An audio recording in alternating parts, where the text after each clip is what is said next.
maybe we spend 5-10 minutes just recapping what we discussed in last 2 days. And today I will not start, you guys will start.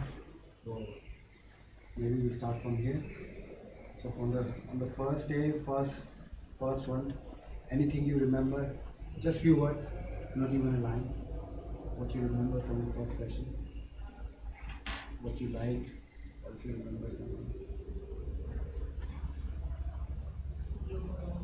Global warming, okay. Anything else? You, sir? Thank you. There are a topic of global warming, the CO2 emissions and safety related topics. Okay. How safety is the priority in the questions. Okay, very good. And energy transition. Energy transition, how we are moving from carbon intensive to low carbon. We have many how to convert the energy transitions from hydro to electricity and solar. Okay. We have different way Of generating electricity. You name hydro, you name hydro, solar. Okay. What other sources of electricity you talk about? So Natural gas, yes. solar energy. You, sir?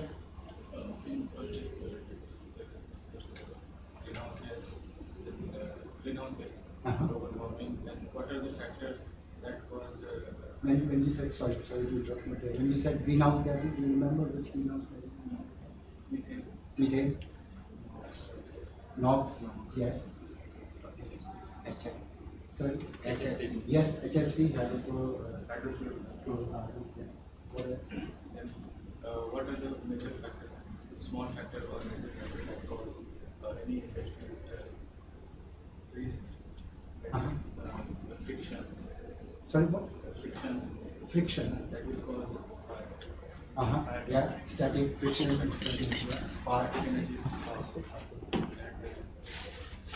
There was a video demonstration where there was a video demonstration. In the starting, early morning, yes. You like it? Okay, thank you. Maybe on this side for day 2. You remember something from the hydrogen plant from the first session? Anything you remember want to share with all of us?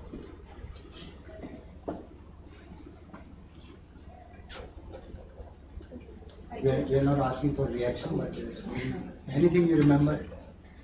So, I think I remember the transition, how we want to use hydrogen as a there are multiple ways to use it. Transfer. Okay. So energy carrier you remember from the second session. Hydrogen chain. Hydrogen chain. From the sixth lecture, how we can and why do we have to transfer hydrogen from one location to another? Anybody remember? Why do we generate hydrogen somewhere and then transfer it via energy carrier and then use it somewhere else? Sorry? To utilize the renewable energy. Yes, but renewable energy is everywhere. But concentration of the renewable energy, that solar concentration is different. Is different. That's why the renewable energy cost is different. So we generate hydrogen via renewable energy at low cost locations and transfer it. Anything to add on from the last two sessions? Steam system. Shende sir explain one very good example. Anything you remember from any learnings? Nobody likes steam. So latent heat of steam increases or decreases with temperature?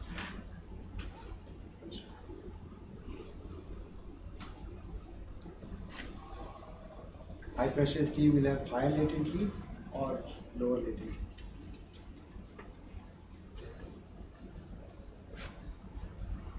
Yeah. So maybe we skip today's session and repeat the 7th one. Yeah? Looks like we were still in class. Shall we repeat it? Or? Yes? Yes.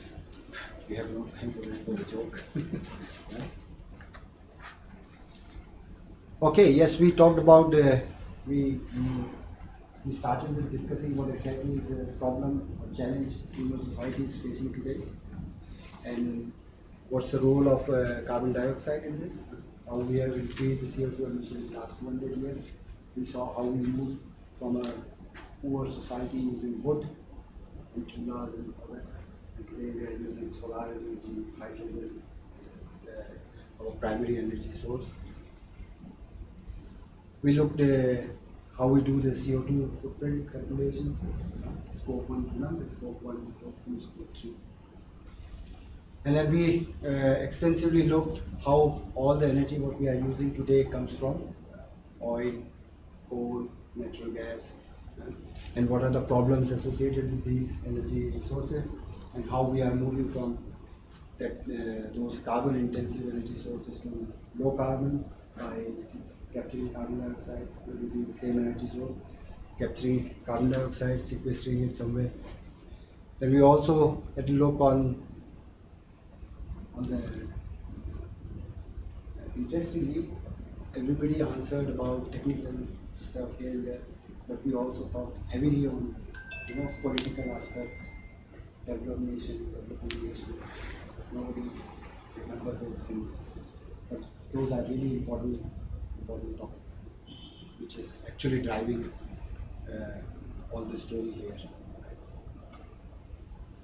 So we looked at the capital expenditure, which is driving this cost of renewable power somewhere in Middle East, Northern Africa, very cheap compared to renewable power price in countries like Germany or European countries and Northern Russia, where it's very cold.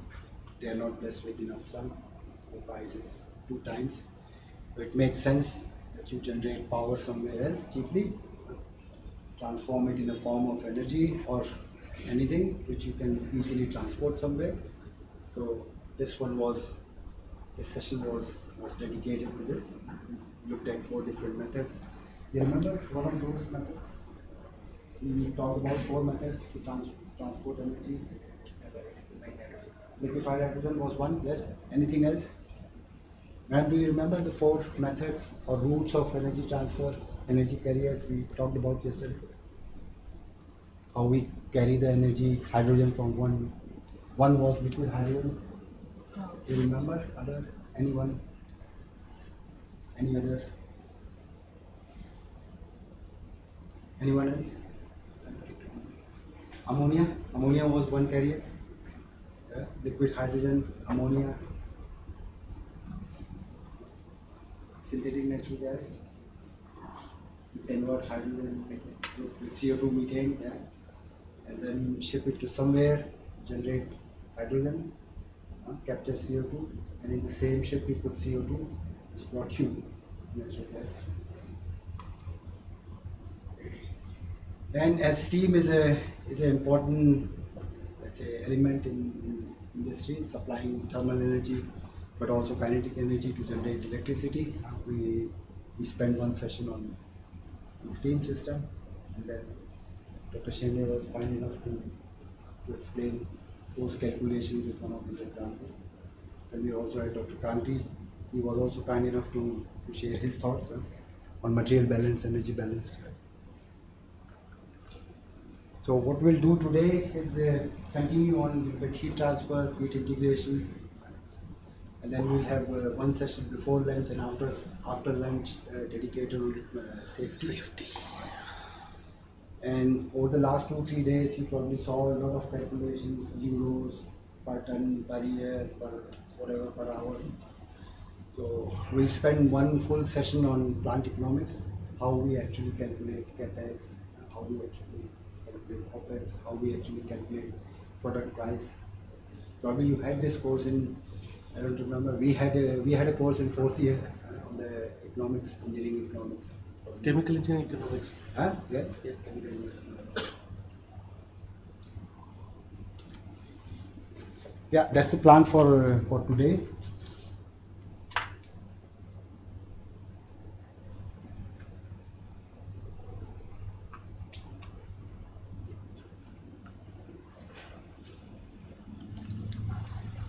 So maybe we'll take a step back on heat transfer and go very basics, maybe second year or third year courses, even going back to 9th or 10th of high school, right?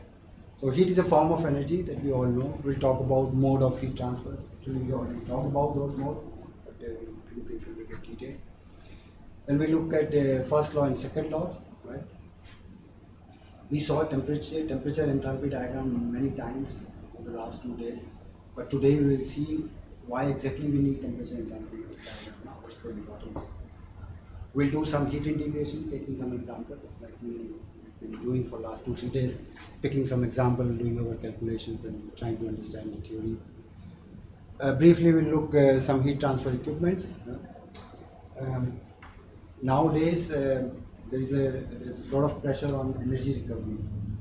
So till now, in last 2 days, we talked about, if you remember, flue gas.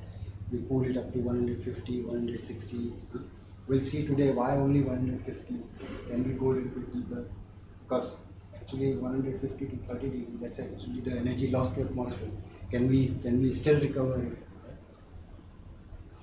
And at those low grade heat, if you can recover and generate electricity, so I'll explain a little bit more the Rankine cycle for power generation. Right? So familiar first law, the total energy change of a system or of within the boundary limit is the work supply, heat supply, and EM is associated with the transporter. So if we exclude this, total change in energy will be either work supplied or heat supplied. That's the first law. It just talks about balance, like Dr. Kanti showed yesterday. Input minus output plus generation minus accumulation is plus generation minus consumption is accumulation, right? So that's only the balance. That's the first law. Right? Yesterday we were talking at some point that heat always flows from high temperature to low temperature. So flow is always from, let's say, high to low. The mass transfer, it's high concentration to low concentration. In even simpler language, water flows always from top to bottom. If you have to have flow of water from bottom, lower level to high level, what do you do? Pump. So exactly. So you have to put in some work. That's how you can defy the second law, that it goes from here to here. And in last few slides, we'll see how we can defy second law of heat transfer. So normally we can transfer heat only from high temperature to low, but there are systems where we can transfer heat from low temperature to high temperature. But then, as you said, yourself said, you need to supply energy for that. So we'll see that those heat pumps. Yeah. So first law, only about balance, right? Second law, direction. Right? So balance is fine, direction is fine, right? But we still don't know how fast, right? What equipment we need, how fast we can transfer heat. So that's the problem with the not problem, but second law doesn't cover how fast and how slow the heat flows. Right? So modes of heat transfer we already talked yesterday. You guys are, I'm pretty sure definition wise you are more familiar than me, still in the university. So that's the conduction, molecular interaction between the molecules within the metal, resulting in energy transfer. Convection, that's about the macroscopic fluid movement. And these are the three governing equations. Radiation we already talked about. The major difference between these two radiation is that's why electromagnetic waves. So hotter body, they emit these electromagnetic waves, they travel, and these three are the governing equations. Let me show you all that for you. So, what is this lambda? Does anybody remember? Sorry? Thermal coefficient is this one. Who's that conductivity? Conductivity. So thermal conductivity. So when it's conduction, that's conductivity, and thermal coefficient or heat Sir, transfer. one more thing. I think in the first equation, instead of that partial differential sign, we can use d by dt because D by dt, yes. it's a one direction. Yes. It looks like one direction. So actually equations are from that's book to book differ, but you are right. You can use dt by dx. Yes. So yes, thermal conductivity and heat transfer coefficient, thermal coefficient. That's this one. We already talked about this inside heat transfer coefficient, outside heat transfer coefficient, and combination of inside, outside, and conductivity altogether becomes overall heat transfer coefficient. So what I'm trying to do is trying to connect all what you learn from the books and how this knowledge is applied in the real world. How this small equation is responsible for, let's say, cost of millions of euros here and there. We do not understand this equation properly. We are not able to optimize or design your equipment properly. We are talking about millions of euros here and there. So, trying to connect the academic world with the real world. So, as we said, heat is a form of energy. You need to supply always. We talk about this inertia in very simple language. So every state, everything is in a equilibrium state, and you need to supply energy. For example, industrially, to make products from reactant, a lot of changing equilibrium is required. So basically, we supply two kind of energy. We already discussed thermal energy and electrical energy. Thermal is mainly to change the state, increase the temperature, change vapor or liquid state. Right? And electrical energy is mostly used for moving the components. So you need to increase the pressure, move reactants or products reactants from point A to the reactor, products from reactor to the battery limit. So let's repeat quickly the same combined cycle power generation we discussed last time. So we take fuel, burn the fuel at high pressure, and let the flue gas at high pressure turn the turbine. So that's the gas turbine part. Goes into a flue gas duct. I think it's for some reason it's not clear, or it's only me who. Everybody can see those connections? No, it is No. it is partially visible. Yeah, Partially visible. So, anyway, so flue gas, you extract energy, not thermal energy, but kinetic energy in the gas turbine. So that's first cycle. Then you go in a flue gas duct, and then you generate steam at different pressure. And with this, you turn your steam turbine. And here you could see it's not one turbine, it's actually one turbine, but you extract as your steam starts to expand, you superheat again and put it to the next stage, and superheat again to the next stage. So it's about increasing the efficiency, but it's one turbine at different stages you inject steam so that you can extract a lot of energy from the flue gas. You remember yesterday we talked about we can do air preheating, steam generation and heat superheating, but then suddenly we split the air preheating into two steps because we want to extract energy at an optimum temperature level. So that's the reason here. You superheat as high as possible, extract the energy, re-inject energy in the steam, put it back in the turbine. That's how you do a little bit more energy extraction. Right. And we also saw that finally, end of the day, we cannot have full condensation in the turbine. So finally, you have to do condensation somewhere outside. Let's do some simple calculations. Imagine that we have flue gas coming out here at 600 degree, right?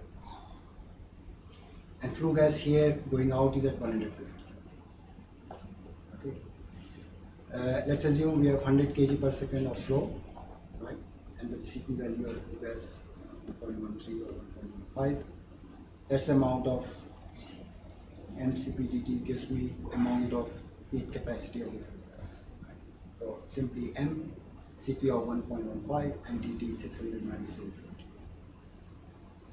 Now let's say we have to generate steam, superheated steam at 465, right?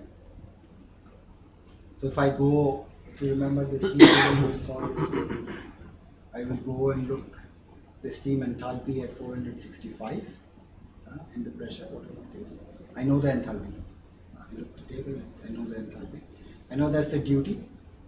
So the total duty divided by enthalpy of steam, right, will give me steam flow rate at this. Now if you look at first law and second law, so second law says that heat always flows from high temperature to low temperature.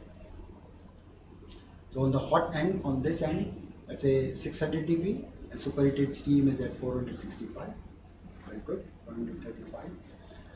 It's even more than what we discussed yesterday, that there must be an approach temperature 30, 40, 50. It's higher, but okay.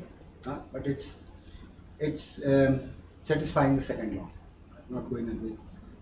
If you look at the cold end, let's say the flue gas coming out at 150, and the water what we used for the steam generation, right, that's 105 for 45. Fine. So all well, both delta T's are positive, so heat is flowing from higher to. But now let's have a look on, let's draw the same thing on TQ diagram, temperature enthalpy diagram. So that's my water at 105 degree. Right? So the upper curve is hot curve, the bottom curve is cold curve. So we are trying to draw how the temperature let's say decreases for flue gas with the DT, and how the temperature increases for water, then steam, and then superheated steam for the duty. Right? So we start with the flue gas. So 600 flue gas, right? And that's the outlet temperature 150. Okay, and that's the amount of heat, enthalpy, what we said. Actually, it should not be enthalpy, it should be enthalpy. Right? 50800. So this curve is clear. Then we do for the water and steam on the opposite countercurrent fashion. So we start with 105 degree water. With MCPDT CP of 4.2, we start to heat it up while taking energy from here. Went up to this point. This is the saturation temperature of steam. We increase the heat content or enthalpy of steam, and temperature is not changing so much because latent heat of steam is very high. So for the same temperature, you put in so much energy. You come in here. This is the saturation pressure or temperature, and then you start superheating it up to 460. So when we did only end to end, this end and this end calculation, everything was looking perfect. Right? But in reality, it's not perfect. In this region somewhere, you have a temperature cross. Right? You cannot have somewhere 220 degree water and 205, 210 degree flue gas. So this is the reason we are against the second law. So in reality, that's not possible. Dr. Gandhi, want to add something? That's the pinch point exactly. which we try to find.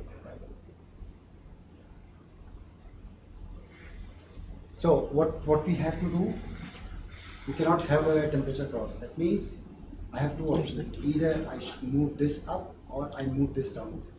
Right? So let's have a look on both the options and what are the impacts for both the options, right? So what we said we are generating steam, saturation pressure, a temperature of 285 in our base case, main case what we discussed. Let's assume if we change our our philosophy a little bit. And this is given for now.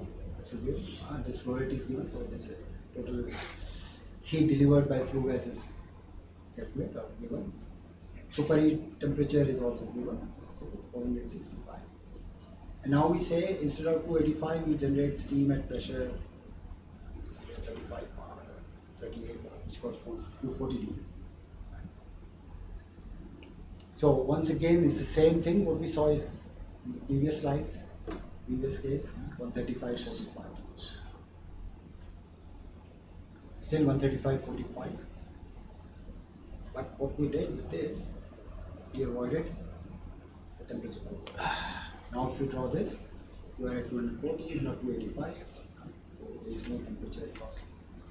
And what you normally do is try to see where your pinch. So this is called pinch point.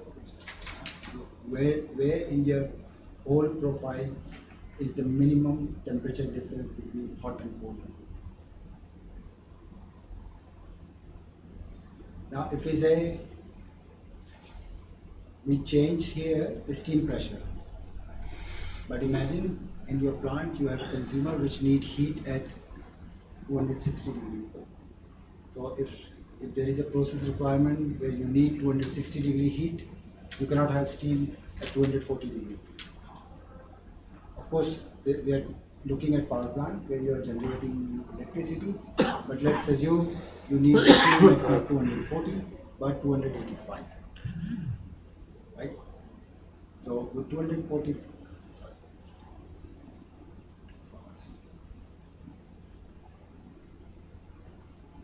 okay. So let's assume we absolutely need steam at 285, right? So what we can do, we say we go at 600, and the flue gas, now we go out at 195. Flow rate is same. Again calculate M, Cp 1.1, whatever, and dt. Since this is increased, this is reduced. MCP. What it means, if I want to have no temperature cross or certain pinch temperature, right, and 285 degrees saturated steam, I cannot extract all the energy from it. I can only go up to 195. So that's the downside of this option. Now 135.45 became 90. Good. Temperature difference is increased. UTD will increase. You will have cheaper exchanger. That's good. We do not have any temperature crossing. All well, right?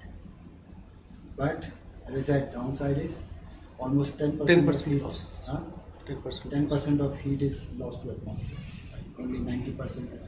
So earlier it was 50800, and now it's 4576. So that's the downside or disadvantage of this option.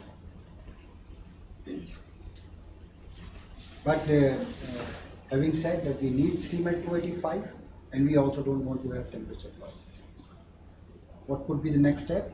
We can look if there are any other low-grade heat consumers available. So one consumer we are talking about at the moment is only steam. If there are any other consumers. So combustion, we already discussed a lot. Fuel, natural gas or coal, whatever, air, combustion. So that's the flue gas which is running the turbine in the first cycle. We already saw. Now energy content, this we already saw that energy content flue gas can be increased. In the hydrogen manufacturing session we saw we preheat the air from 30 degree to 450 degree almost. So ambient air is typically 25 depending on location. In reality, any kind of industrial combustion is always with hot air. You never supply cold air for combustion. You always have waste heat available, so you use it and preheat it. Up to 500 degree, it's a little bit on the higher side, but heating air up to 700 degrees also done. Not so often, but yes, it's done. So can we recover this 10% of lost energy in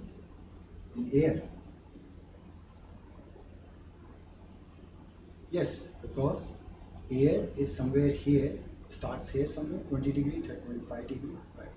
And we can slowly use this. So you could see here this last energy in the flue gas, it's at temperature level 195 to 12. So we can use this energy. Okay, now we say we go even further, we say 285, and say if steam is required at 330, right? We saw going from 240 to 285 and satisfying the second law, we ended up 10% waste energy, energy loss, right? Not recovered.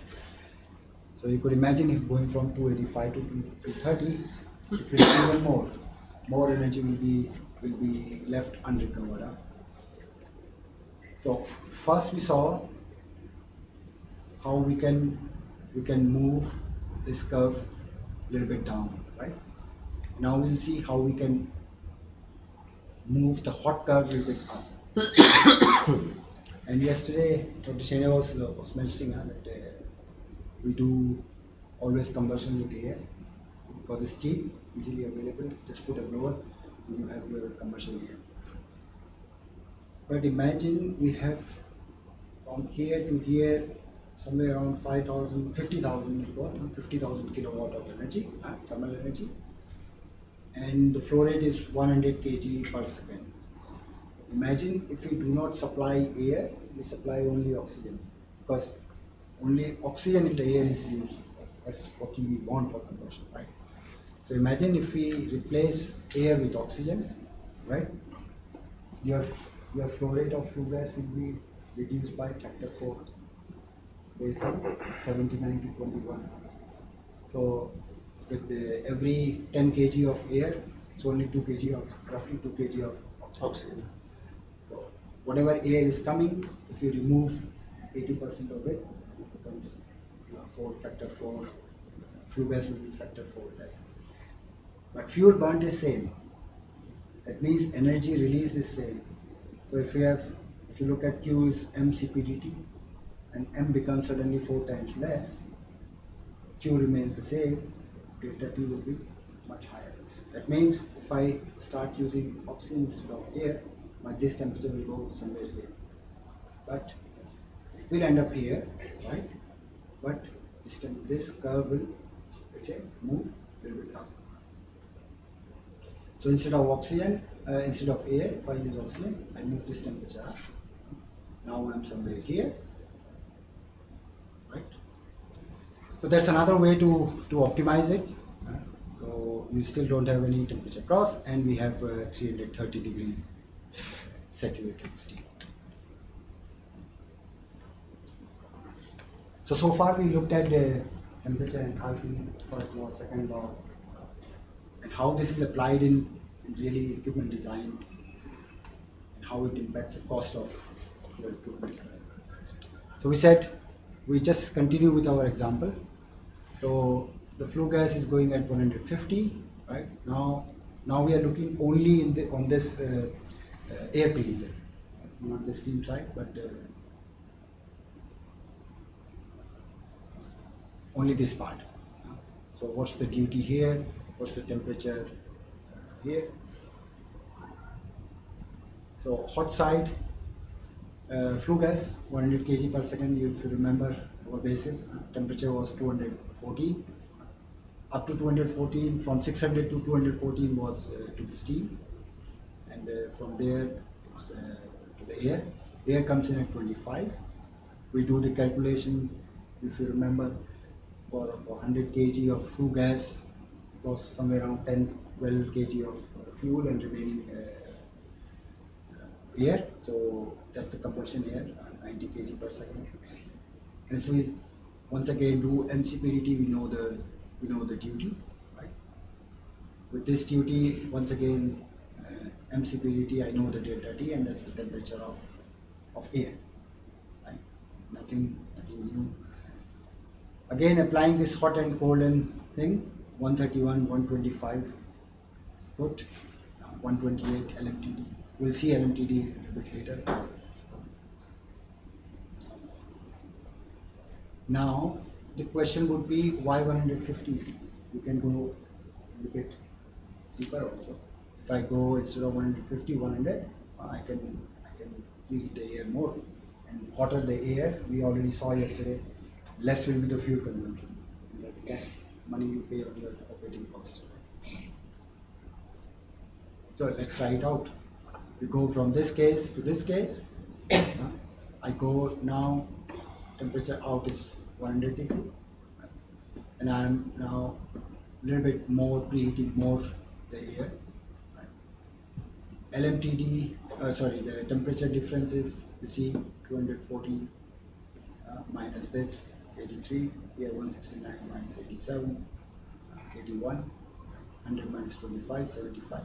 So temperature difference is slightly decreased, LMTD decreased, that's my duty decreased. Because now we are recovering more energy from the utilities.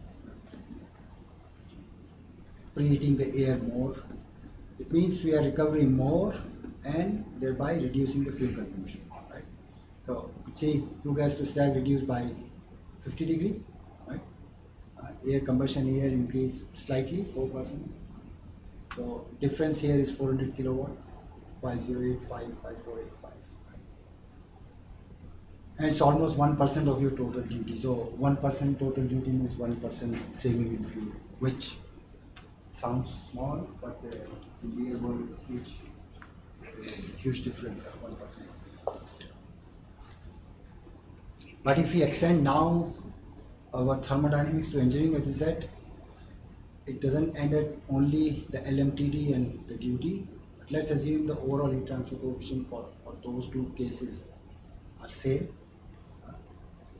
The area required will be, I can simply calculate based on Q is UA LMTD. Right? So Q we know, U we assumed, LMTD we calculated. So if we just take these three and do the maths, you end up here. For this case, you end up here.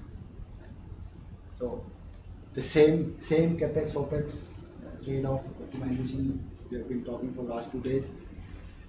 You save on fuel, but you have to pay more on the heat transfer area. And heat transfer area times thickness of your tube or plate or whatever is your material or metal, and metal is your cost. So let's extend this to even further, go further deeper, 150, 100 case we saw, and we go to the next level 50. Look at the area, it increased by, I don't know, 70%, 60%, 1300, 100, 70%. But look at the area increase from this point to this point. So the heat recovery was 10% higher or 8% higher, 10% let's say, for roughly 400, almost 5,000, maybe 8%. Here another 8%, but look at the area. It's almost 250%. What we see with deeper energy recovery, you are reaping the benefits, you are saving fuel, but somewhere else you are paying a lot. There's always a,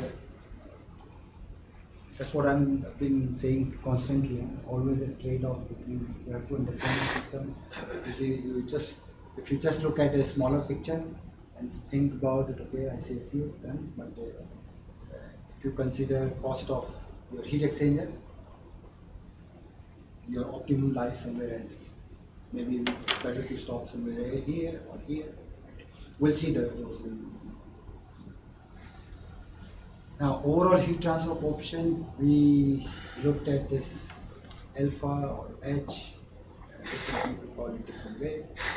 But individual heat transfer coefficient on one side, hot side, cold side, and together with the thermal conductivity of your metal separating hot side, cold side, it becomes your overall heat transfer coefficient. But here I'm showing just one familiar equation for defining this convective heat transfer or calculating this individual heat transfer coefficient, basically for the liquid states. Yeah, as you said, combination of hot and cold, and also the conductivity. And H is based on two parameters. So one is related to your design and flow regimes, right? Another one is defined by your properties, right? So transport properties like specific heat, K, mu, etc. etc. If I remember correctly, Reynolds number D is dV over mu.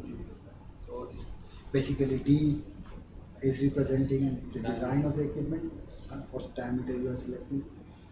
Velocity once again representing your conditions, flow and diameter what you are selecting. So this one is more dedicated to This equation looks like very beautiful because it relates heat transfer with fluid mechanics yes, yes. Yeah. because of RE. Yes, yes, yes. Very good comment. And Prandtl number, CP mu upon K. CP mu by K. So all transport properties, CP mu K, all are transport properties. So that's more dedicated to fluid properties or system you are handling. So coming back to this area, we just plot these three cases. I smoothly plotted it. That was 5080, 1333. I go from 5080 it was, I remember, 5485. We were somewhere on 1300. But looks another 10% addition. So we were 5800 or something. We were somewhere around 6300. So look how the area exponentially increased. So it's a typical curve to represent the effect of increasing capex, decreasing opex, or increasing opex, decreasing capex. If you put our example on this plot, we started somewhere here. Our operating cost for the fuel was somewhere here. We moved a bit here, and we reduced the fuel consumption, so operating costs reduced, but our capex increased, right? But the third point was we moved from here to here suddenly. Our capex or the area increased like this, right? Our opex reduced somewhere here. But combination of opex and capex, that's our total cost. And look at the total cost. So in the starting we were here, first point. Second point we were somewhere here. But third point suddenly we once again increase it, right? So there is always an optimum between capex and opex. So that's the point we have to find for the minimum cost. So there is nothing like minimum opex or minimum capex.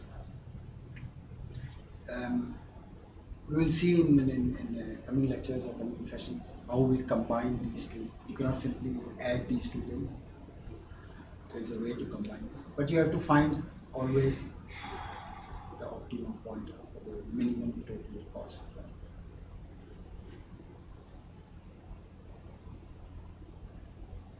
Now, you could imagine if you are working on such exercises or such cases, you cannot do such detailed calculation every day. Right? So that's why you have design rules. You, based on experience, people know that, like we said, 20-degree approach temperature for a boiling system. For here, we are somewhere around 130, 125. So LMTD is 128. So people work with LMTDs. So we know if we have, we'll see once again in coming slides. But for such an application, LMTD of 50 would be optimal. So you could see LMTD goes down, area goes up, but your recovery is not so high. So for such application, when you have gas phase on both sides and both the gases are not under pressure, atmospheric pressure, gas side, or both fluids are in vapor state, gaseous state. So somewhere around 50. If you have gas on one side and if you are generating steam on the other side, so steam has very high return potential, boiling service, right? So then probably 20, 25 LMTD is okay. If you have water on both sides, maybe 10, 15, or even 10 is okay. So there is an optimum, because you cannot do all the time plotting this curve, how it's going up, what's my total cost, not do every time. So you work with these design rules. You remember that, okay, for such I take 50, for water I take 10. There are some special design of heat exchangers where even temperature difference LMTD of 3 is possible.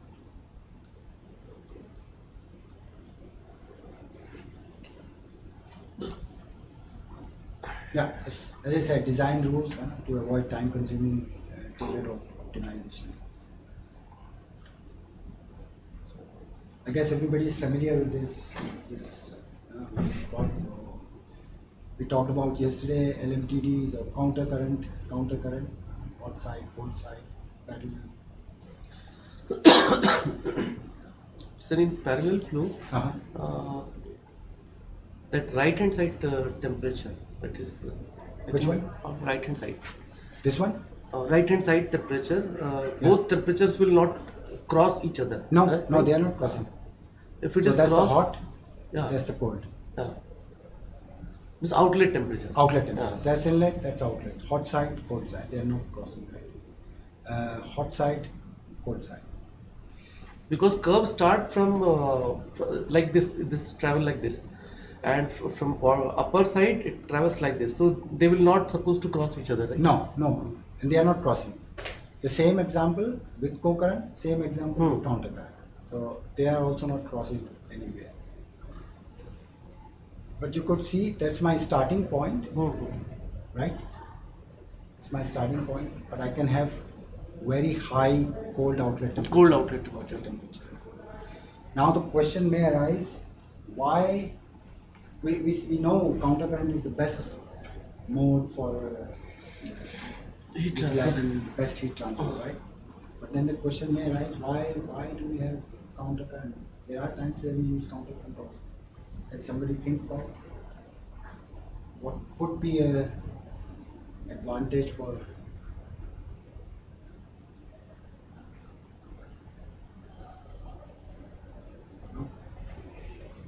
Okay, so let's assume we have same case, gas and air, flue gas, air, flue gas, air. So log mean temperature difference we talked about, end to end how we do the overall approximation. But let's do from here to here the point temperature difference. LMTD is nothing but representing point temperature difference over the whole length. So at this point, at the inlet, metal surface would be, if I say both are gases, right? So similar heat transfer coefficient. That means the temperature profile would be, temperature drop would be somewhere around 45% here on the hot side, 45%, 45% on the cold side, and remaining 8-10% on the metal side. So my metal temperature would be somewhere here. As I go further, my metal temperature remains similar, right? Now look at this one. At this point, my hot side inlet is this, cold side outlet is this, my metal surface is somewhere here, right? So my metal temperature is much higher in this case. So if we are talking about services where you are, so with this one, let's assume this one and this one, LMTD is much higher, LMTD is much lower. LMTD is higher, but metal temperature is higher, and you might end up in a scenario where due to high metal temperature you have to change the material of construction. So this material of construction costs 3 times. You are saving 50% on area, but you are paying 3 times more per kg cost of this metal To just replace the material of construction. So then I agree with more area. But with this, I can use a cheaper material, right? So my overall cost of exchanger is much lower. So those are the scenarios where you actually sometimes use co-current as well. There are many other cases. Sometimes you have Temperature sensitive. Temperature sensitive case. Very good. That's what I wanted to just explain now. So imagine you have a hot side flue gas but on cold side we don't have air, we have natural gas. And natural gas has a tendency to crack at certain temperature, 650, 670. So if you have natural gas in your pipes, you don't want to have Heat sensitive material. heat sensitive material. So there you want to have cold. Another example we saw from yesterday, the boiler, where we have this metal dusting corrosion, and we didn't want to have temperature window of 400, 700. And we said we go from 800 to 350 directly, thereby having water on the other side. So there also we use co-current. Right. If we use counter current in that scenario, what can happen? You have 850 reformed gas or product gas with very high CO, and you want to have cold side seeing this temperature. You put the hot side on this side, means counter current, your metal temperature will be higher. So although people think that yeah, LMTD is higher, then we just take this one, but there are some distinctive advantage of co-current as well. Sorry, I forget to change the heading sometimes, but so we saw here that's pure counter current, right? You enter here, you exit here, you enter here, you exit here, right? So it's purely counter current. At every point, the hot side and cold side fluids are flowing in opposite direction. But in reality, so we said this is actually your HD by K. HD by K. So H is your heat transfer coefficient. And at any cost, I want to increase this Nusselt number. Right? So there are several ways. What you can do, you can increase velocity. Properties you cannot change much because properties are inherent properties of fluid. They depend on temperature. It is associated with fluid. It's fluid, so you don't have much influence on this one. So RE is the number what you have at your hand as a normal, based on your design, what diameter of tube I take, that will define your Reynolds number, and that's how you can actually influence your muscle. So RE is nothing but representation of the turbulence in your system, right? And turbulence is nothing but representation of how fast these molecules are moving here and there. And if they are moving fast, they will also be able to give the energy to the next one faster. So for heat transfer also, we want to have very high very high turbulence. Turbulence you create by higher velocity because Reynolds number is dV by mu. What? dV by rho by mu. dV rho by mu. So velocity you increase by doing something in your design, and you have a piece of equipment. Now you think about what can I do. So let's say you have an exchanger, you have hot fluid going in, cold fluid coming out. So in this region, it's purely counter current. You can see purely opposite direction counter. But in reality, if you have fluid coming in here, right, you do not have very high Reynolds number on the shell side. So what you can do, you put some baffles, probably below, and then fluid starts to flow. The cold fluid starts to flow like this, like this, like this, like this, like this. So what is the impact of going from here to here? From here to here, the pressure drop was low, but suddenly your flow length was only this, and delta P is 4FLV square over 2 GCD.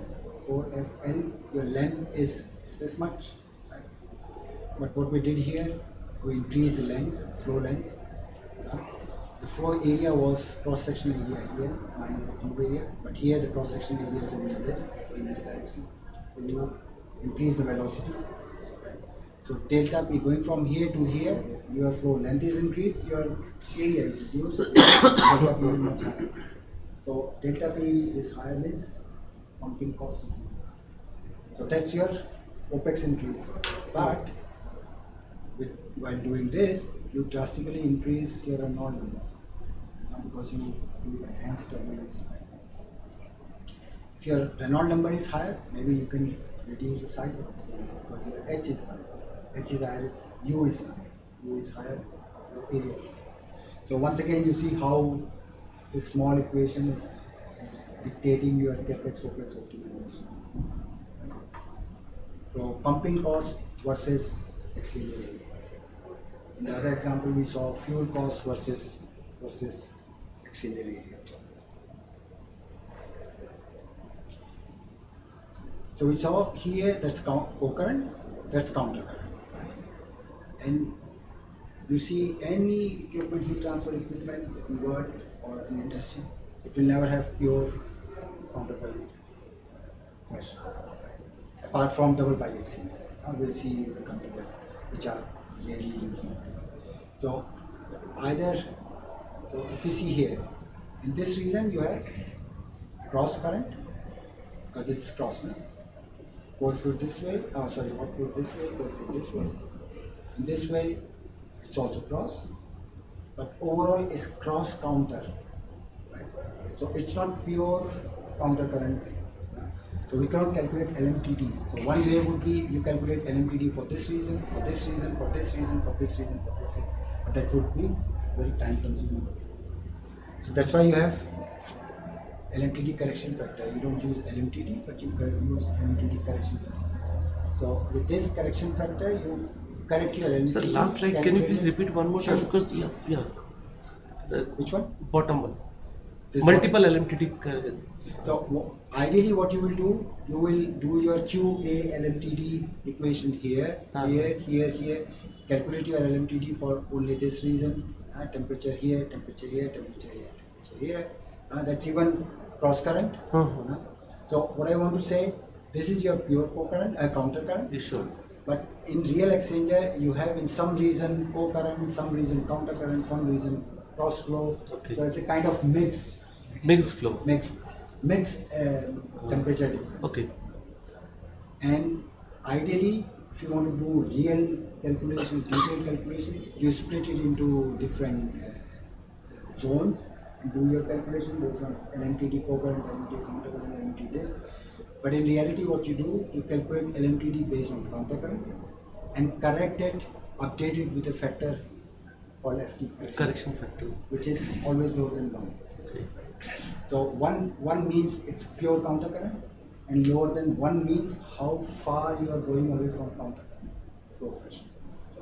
How your design is.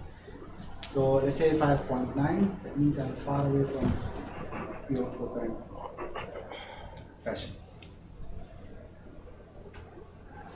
So as we were saying, I was telling different U values. So if you have water to water, very high U value. Generally we use 1200 to 1500. Water to brine, 580 to 1150, because brine tends to scale. So, organic liquids a bit slower. Condensing service you could see very high, 1500, 1800 is normal. Water to gasoline, 340, 570. Gas oil even lower, because as you with the petroleum cuts, as you go heavy, gasoline is slightly lighter than gasoline. If you remember something, petroleum product which is lighter than gasoline. What we use normally or use normally at homes. What? LPG. So the first one is methane. Hardly you get from heavy crude oils, but LPG, gasoline, petrol, naphtha, diesel, kerosene, fuel oil, heavy fuel oil, and then finally bitumen, residue, all those carbon black, wax. So as you go heavier, their fouling tendency increases. You cannot have very high U value, because U value is also directly showing what velocity you are at. And then for safety, somebody was saying about static charge. You have static charge from your shoes, this and that. But sometimes for gas oil or heavy gas oil, your velocity in pipes, tubes is also limited by this reason. Because if you are very high velocity, you can also have static energy or static charge, and then suddenly it can crash. So water to air, so you could see condensing very high, liquid still high, fouling surface would go low, boiling water is again on the higher side. As we start to add the gases, air, flue gas, all those things go for the lower. And our example is unfortunately not represented here, but flue gas here surface at atmospheric pressure somewhere around 10 to 20. Compare this with this.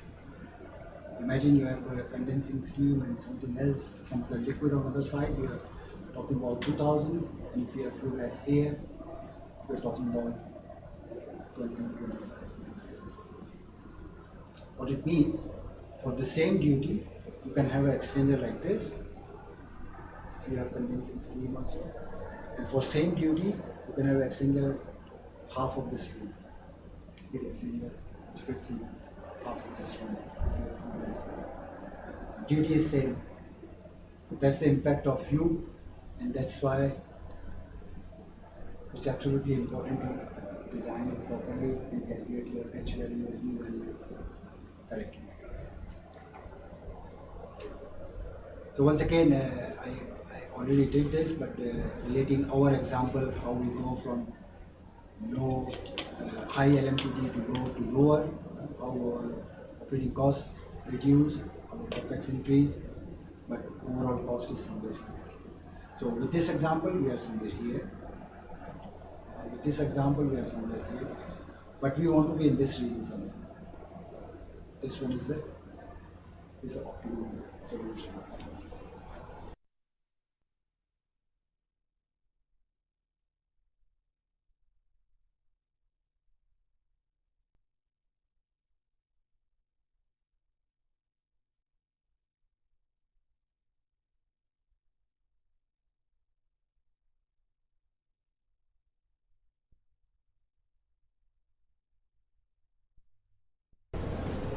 To 100 grams per normative code. So you need to clean your exchanger regularly, not like others, some shell and tube exchanger which you need to clean every 6 months, every 8 months, every 1 year. But this, with the dirty service, you need to clean it continuously. There are online cleaning mechanisms. I was mentioning with some special design, you can go even as low as 3 degrees centigrade, LMTD, or temperature difference. And that's a typical example, plate and frame heat exchanger.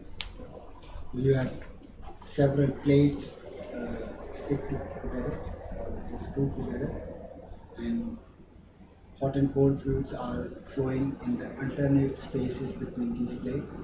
And since space is very low, the local velocities are very high, that's why the transportation is very high. And major advantage of this design is compared to shell and tube, you can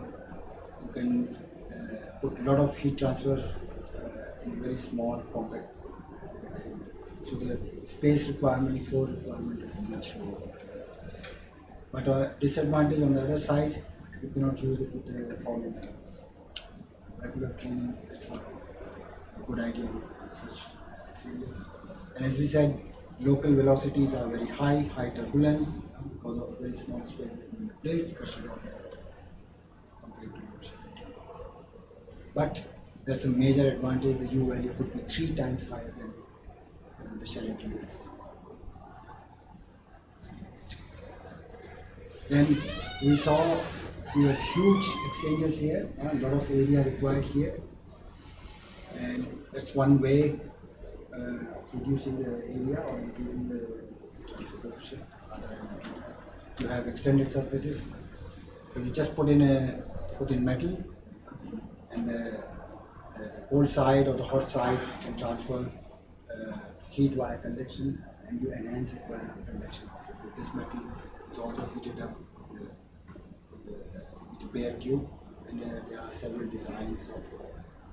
Once again, optimization is between how much U value you increase and reduce your exchanger area and cost, and how much extended surface or metal you are paying.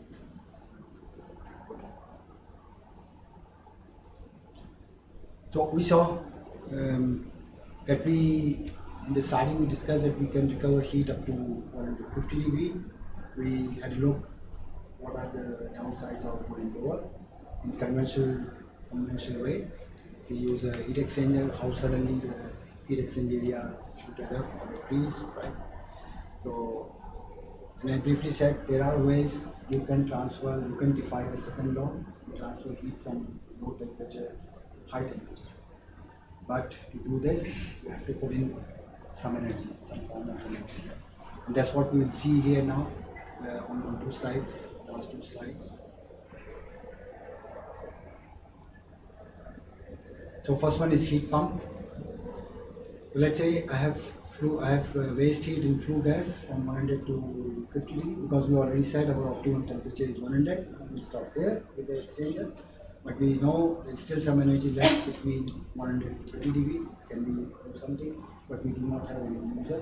So what we can do? We can have an organic fluid. It's in a closed cycle here. What you do? You heat up this organic fluid and cool down your flue gas from 100 to 50 degree, right? And this organic fluid then goes for the compressor. You compress it. While compressing, your temperature is increased. So it was in liquid form here. You vaporize it, you compress it to high temperature, goes in somewhere here, it condenses at high temperature. So requirement of this organic fluid is it has to vaporize at low temperature and condense at high temperature. Right.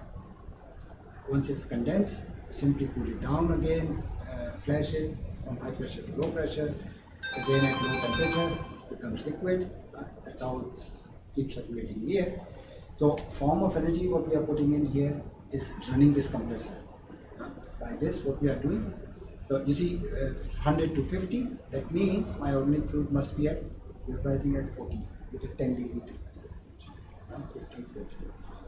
And if I want to have heat at 150, it must be condensing at 160. Once again 10 degree between hot and cold. So my requirement for hot organic fluid is it must vaporize at 40, condense at 160. And the energy what we put in is this energy to run the compressor. With this what we did, low grade heat we transferred it to high grade process. And that's called heat pump. Heat pump. You pump from low to high. The same way when we say you pump water from low level to high, low pressure to high. So that's one way. Another way is ordinary Rankine cycle. It's very common nowadays, especially in cement industry. So once again, you have flue gas at 100 degrees centigrade. You know what to do. People normally do is exit in the atmosphere. But what you can do, once again, use another organic fluid, right? And use this flue gas at 100 degree and exiting at 50 degree to vaporize at high pressure this organic fluid. High pressure organic fluid will be turning the turbine, it will be expanded while generating electricity, goes to low pressure, it's condensed. Once condensed, so you know the pumping liquid from low pressure to high pressure is much cheaper than compressing gas from low pressure to high pressure. So simply compressing once again high pressure, once again vaporize it. So that's the closed circuit for this organic fluid. And this pressure drop here or expansion here will give you electrical energy. So that's another way of recovering this last or squeezing the last part of the energy left in the flue gas. Till 5 years ago, nobody was doing it because the cost of such setup was very high. Which once again, capex OPEX, what we have been talking for the last 2-3 days. But since there's a lot of pressure on energy recovery, so we talked about this going from energy CO2 intensive energy source to low carbon, and one of the slides I also showed to increase efficiency. they are also, that's also way, maybe a smaller way, but a way to reduce CO2 emissions. And that's one example. Earlier people were exiting this to flue gas to atmosphere, but nowadays they extract energy even from the last end, so that you have less energy consumption, thereby less CO2 emissions. Yeah, with this conclude the first session. If there are any questions,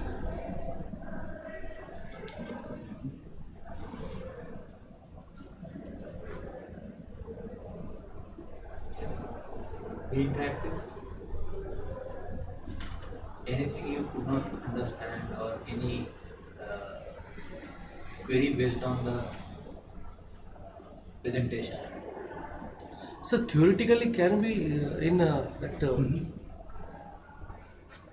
parallel flow heat exchanger, can we cross that outlet flow, which one? the parallel flow? Here? Huh? So normally you cannot. Theoretically. Theoretically yes, but what you can do, you can have two passes, right? So you can have two pass on the pole side, so it goes like this and here, right? And then you can have a cross. So first pass it will be co-current, right? And in the second pass it will be counter-current. So if I draw two pass, that's the side where its cold fluid is entering. On this side it's returning, it going here and exiting somewhere here, right? So you could see here you can have a cross. So that's the counter current. So one pass is co-current, another one is, that's the passway. Yeah. Means we have to increase the number of passes. Yes, number of passes. So you can increase here 2 pass, you can increase here also 2 pass. Like this. Means one shell pass, 2 tube passes. So 2 tube passes. Now we have 1 shell pass, 1 tube pass. It goes here and here. It's 1 shell pass, 2 tube pass. It goes here and here, 2 shell pass. You can have 2 shell pass as well. Of course, sir. 2 shell passes. But it's always when you increase. It's a good question. So if you increase on tube side from 1 pass to 2 pass, how much the pressure drop will increase on tube side?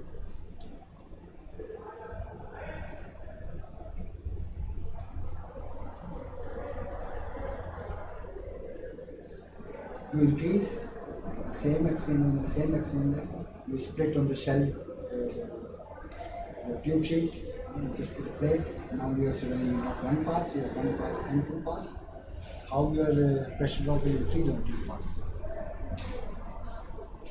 Think about, you have reduced your flow area by 2. And how flow area is related to pressure drop? Delta P is 4FL V square over PGCD. V square, V is nothing but velocity flow divided by area. If you reduce area by 2, factor 2, the pressure will increase by. So yeah, once again, capex opex, what we always talk about. Right? You increase 1 pass to 2 pass. You increase LMTD, you reduce area of project area, means you reduce your capex, but on the other side you increase your pumping cost or your pressure on the side. You have to find a balance. It will lead to the less residential time. Yes. One more thing, just same like a plot? graph, that correction factor LMTT graph. So this plot R is and just P, an example. that R and P, it's the ratio of temperature, means T is capital T and small t, na? Yeah, actually I just picked the plot. Capital T is shell If I'm side not temperature. if I'm Shell not side wrong, temperature, I think capital T are the hot side. temperature. Yeah, No, and no, small no, t I is the. think shell But I side. simply I just picked a plot just to give an idea that you need to have a Small t represent tube side temperature, capital T represent shell side temperature. It looks like on the top right. that additional graph. R must be the hot side because you see R values are more than most of Exactly. the time more than one. Oh. Otherwise, R is cold. You always have So if correction This factor one- is 1, means it's purely count, purely count. purely Purely count. That's right. That's why we and have less than FT. 1, it is how far away from Yes. counter current. I think small t used to be the representation for cold side. Cold side. That's what I meant. And capital Hot T, side hot and side. cold side. Yeah. If it's other way, then we'll never have R more. वो than उसमें one. Sir tube लग रहा है, वो जो ऐसा circular लग रहा है ना, तो T2 इनलेट होगा और शायद ये T1 इनलेट होगा, T2 आउटलेट होगा उस सर्कुलर में, और ऊपर जो लग रहा है वो शेल साइड है, वो ऊपर में T कैपिटल T वाला. शेल साइड हो चाहे Tube tube side. Side It's a hot side. नहीं ये हॉट फ्लूइड जो है हाँ, हाँ. उसका टेम्परेचर अपने को कैपिटल टी से रिप्रेजेंट करना है और स्मॉल टी से कोल्ड साइड चाहे पास मतलब आप ट्यूब से दो या शेल से दो. What I wanted to show with this is there is a factor first of all, and you don't have to sit and calculate this factor based on आधा मेरा half of my exchanger is counter current, half of my exchanger is covered.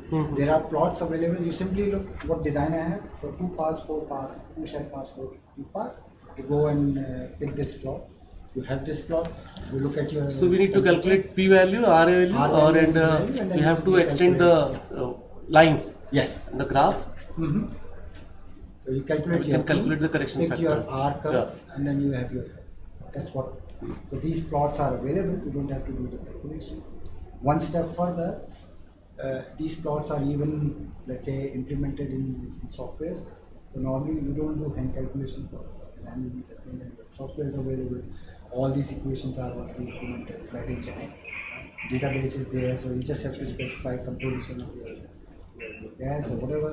It will calculate everything. And you just have to design it and keep changing the number of passes to then more questions or we take a break. बताओ question बताओ. Sorry, pinch point. Why pinch point is a very good question.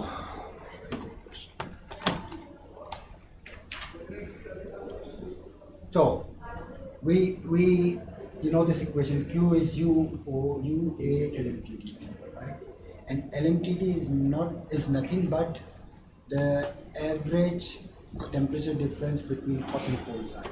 So you can have arithmetic mean, you can have there are some other ways of calculating mean, and log mean is the best of approximation, as Gandhi said yesterday, right?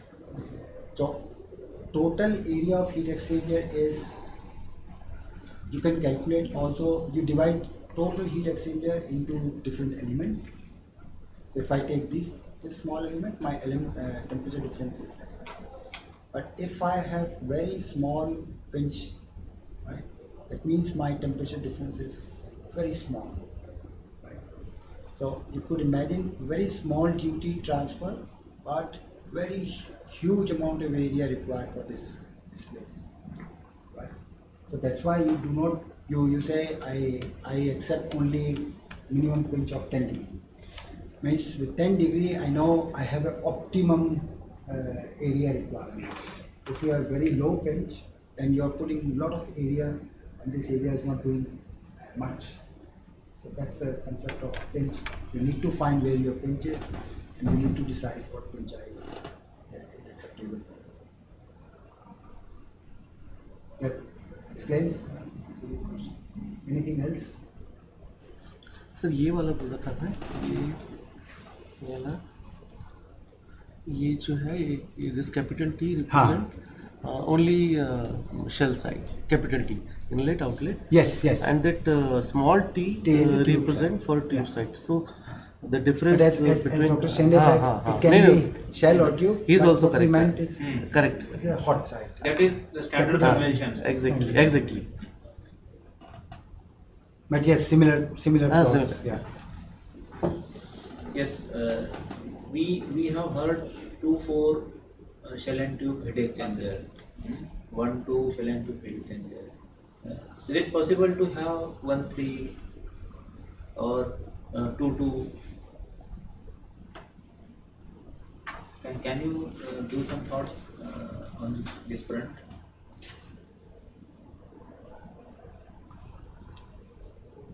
To tube and to shape. Yeah. Tube side high and shape side we can increase, but it will also increase. So decrease the area. It's the transfer. Just geometry and possibility of operation we have to think upon. If we increase those passes on tube side, it will increase the area. So floor area will decrease. Yes. Anybody? Who is working on heat transfer? I mean, the project related to heat transfer or something like that. No one is working on heat transfer or that kind of concept. Okay. On which area you are working? We are first year. Okay. Second year? Yes. Modeling and simulation. Modeling and simulation. Okay. So, do you model condenser? No, sir. Actually, I'm focusing on the interactions between molecules. Molecular interactions. Molecular interactions. Okay. Is there any application of heat transfer? No, sir. On molecular simulation of that kind, whatever the concept you are dealing with, do you feel heat transfer comes across? Or not? Heat transfer तो नहीं आता, मतलब heat का effect पड़ता है interaction. अच्छा, तो उसमें शेयर करो ना, कैसा इफेक्ट है? सर मतलब कुछ मॉलिक्यूल्स ऐसे होते हैं कि समझो हीट मतलब हीट सेंसिटिव होता है, तो इफ हीट हमारी हाई तो इंटरेक्शन मतलब बहुत अच्छे से, इफ हीट नहीं हुई तो वो इंटरेक्ट नहीं होगा, मतलब हीट सेंसिटिव मॉलिक्यूल्स होते हैं. Heat sensitive molecule means the moment temperature increases, or if they come across to some higher temperature, they will be decomposing. Yes. They will be breaking down, converting some other molecules, like that. So anyway, that effect is related with the intrinsic characteristics of the particular molecule. Okay, so there also you can play with these concepts and protect your molecule, right? You can play with some specific arrangements, right? I mean, you can do some specific arrangements so that the molecule will be protecting to the exposure. I mean, exposure will not be there because of that arrangement which will be arranged, and the molecule will be protecting. If we want to protect and we do not want to waste or degrade the our stuff. So in that spirit also it is usable. So that kind of understanding and our appreciation should be. That is what the applicability of each and every concept you can draw with. Okay? Because every talk or every literature may not be directly applicable, as it appears may not be directly applicable, but if you give some thoughts, if you appreciate the concept of that particular thing and your application, so some relations can be drawn. That is what my point was. So now we conclude that there is something which we can learn, which we can adapt and put into our applications. Your topic? Okay. First year have not started to work upon project? No, sir. Not yet. Okay. Your BTech also you can remember we take project. So there also you can think upon, right? Because we do project just to get the insights of the particular aspects. Project means what? Some aspects we work upon, right? And we try to understand to the intrinsic level of that particular objective. So BTech project is also okay. You can enrich your understanding and you can put into some advancements in your understanding. वो चीज जो है कर ठीक है. Yes, any other questions related to Sir, like we have the turbid fluid, so which side is good, like a shell side or? Good question. So normally the scaling of the fouling fluid you put in tube sides because tube side it's much easier to replace. You simply sometimes put the jet of water on the tube. So generally tube side is much easier to foul. turbulency? He is asking about turbulence. I thought turbidity. Turbid. Turbidity or turbulence? Only turbid. Turbidity, na? Dirty fluid, the fouling fluid where you have scale formation and those things. Yeah, those things we normally put in tube side because it's much easier. Imagine you are putting the fluid which is fouling, it's fouling tendency. Put it in the shell side and to clean the shell side. Yeah. So to clean the shell side, you have to open the whole exchanger and then spray the water jet on the outside of the tube because the scale formation will be on the outside of the tube. So it's very difficult. But on the tube side, you simply put high pressure water jets on one side without dismantling the exchanger. So that's why it's better. Yeah. The scaling of fouling tendency on the tube. Even the cost of the tubes used to be relatively very low, Yes. right, as compared to the shell, right? So if you need to replace because of the fouling and those problems, if you need to replace the particular element, I mean in this case tube, so replacing tubes will be always beneficial and economical, right? Because if something happens, you can drop back that tube or entire tubes and put the new tubes because those are very cheap. Right. So that is also another way. Right. Some corrosive nature of the fluid if it is, so that will be corroding. So rather than putting into shell side, put those in tube side. Right. So even at some moment of time you find that it is corroded, replace. So those kind of techniques we have to keep in mind. Yes, that if the flow is turbulent, suppose one flow and there is another flow, right? One flow is turbulent, then which side we should use that turbulent flow? Every other characteristics remains more or less same of the two of the fluids, right? Then which side we will be using for the shell side? Are you agree? All? We also use like baffles for Baffles the to increase creating the turbulence within the oceans. Yeah, because you are giving some more area in shell, right? So that the further turbulency is unlike. Yeah. So that is one way to understand if you agree.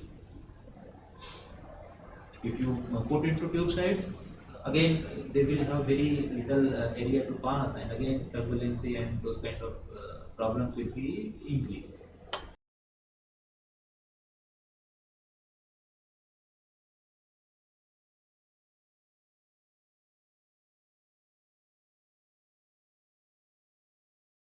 In this you will be provided a small system like this on paper, and then in group of 3 or 4 you will sit down and think about some guide words at least and some parameters, talk about what can happen, what can go wrong, and if you see all the systems are there in place and come up with a solution.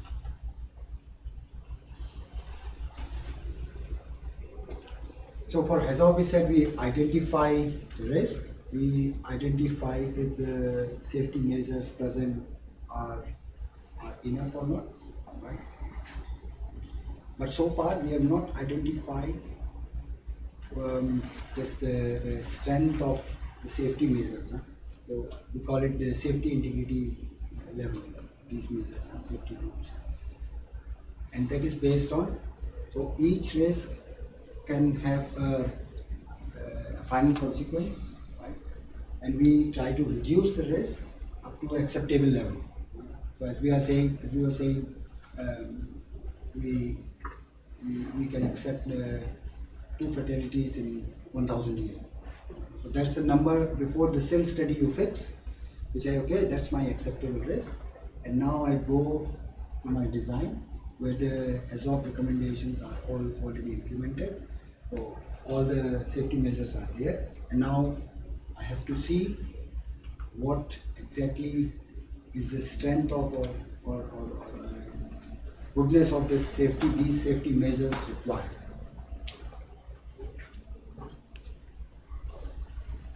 So actually this is, let's say, in the conceptual stage we did the hazard identification. In HAZOP we did the HAZOP, also some hazard identification, some are forgotten. But in HAZOP we basically confirm that all the safety measures are there. If some are missed, we recommend something, and this is the last final step, at least in design, to come up with a safe process, safe plan. Right? So as we said, HAZOP concludes with some recommendation to provide safeguards. Yeah, so safeguard present in place are enough to reduce the risk to acceptable limits.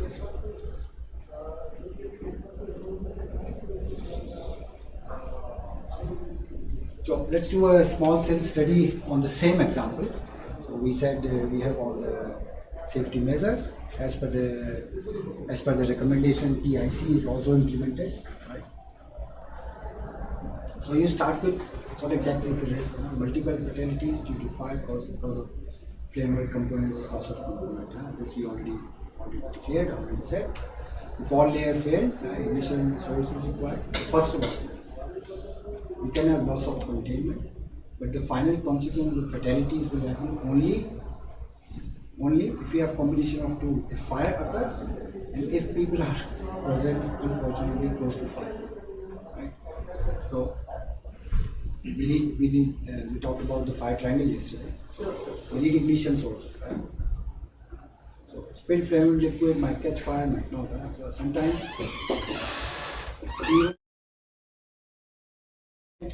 everything failed. You have liquid gasoline or whatever in this tank came out, but still you could be fortunate enough to not catch fire. It's not at auto ignition temperature as long as it's not at auto ignition temperature. Ignition is also a probability. Right? That means similarly, for all so far we were saying if this fails, if that fails, if this layer fails, but all these layers have a probability of failure. They can fail maybe every day, but every day you don't need it. You normally have your operation at a normal condition. First of all, there is a probability of temperature increase or pressure increase. Then for this let's say occasion, you need this pressure loop to act, that it sense. So there is a pressure transmitter which is sensing the pressure in the vessel. So when pressure is increasing, then you need this pressure sensor to act. It must deliver when you read it. So first of all, there is a probability the pressure is increasing, and next, when you need it, this pressure sensor to work, there is a probability it will fail. Right. If this fails, next one fails. So we'll see now how you add all these probabilities mathematically and come up to this fatality finally happening 2 times in 100 years or 100,000 years, 10 to the power 4 years. So as ignition has a probability, all these, we call these protection layers, they also have a probability to fail. I think this we can skip, but yeah, a few important things. So we have some flammable liquid sprayed over. Probability of this liquid catching fire depends on what's the temperature, some properties, flash points, etc. So, for example, if you put petrol, probability of catching fire is 3 times more than the very high vapor pressure, very low vapor pressure of gasoline flash point. So, total acceptable risk, we were saying the safest way to do something is to do nothing. So, the acceptable risk would be 0. Possible to know that. The safeguard risk we can reduce. We cannot make it 0. We can reduce it. We just have to see what is our acceptable risk. What's the level of risk we can say, okay, this is we can accept. Severity level of the risk is the probability of unwanted event to occur.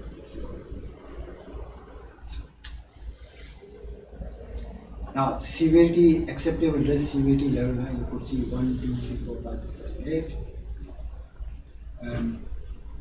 So, the Bhopal gas disaster, Chernobyl, they all fall in this category. Right? And that's the company's policy. They say, this is acceptable for me, or this is acceptable for me, or this is acceptable. So ideally, everybody should target this, low impact, no long-term fatalities.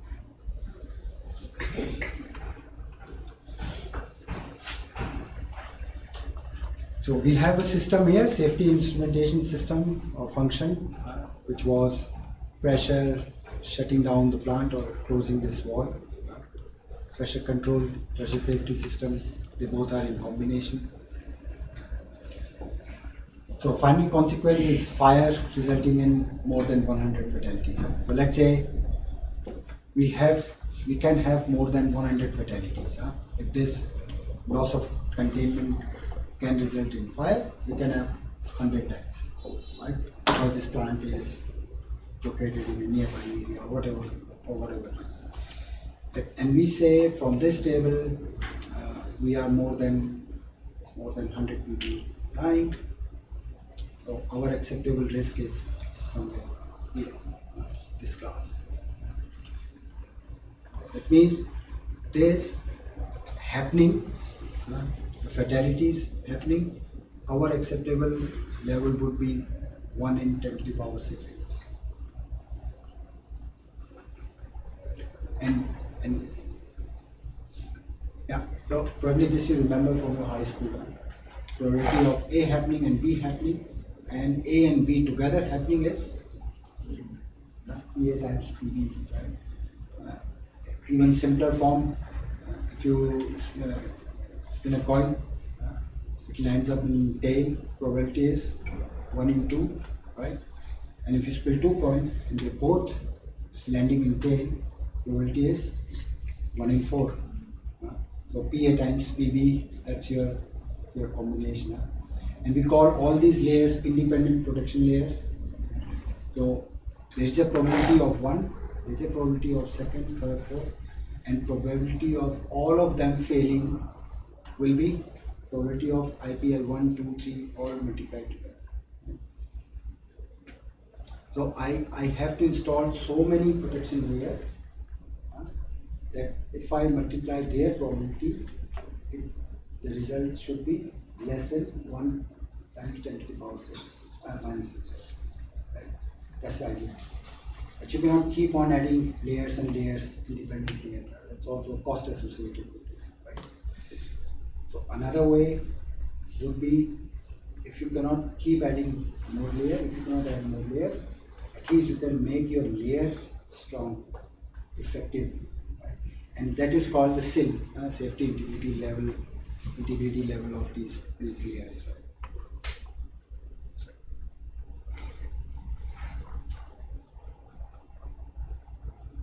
So we say we have pressure safety valve. Now we say we have PIC loop. With the FIC, the feed control and the pressure control are also connected.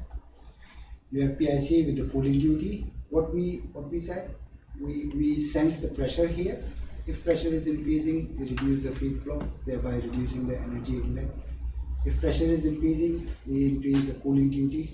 Right? But what we did, we used the same pressure sensor, right? So one protection layer is this control loop pressure controlling the feed. One independent, or let's say layer is pressure, this pressure controller controlling or varying the cooling duty, right?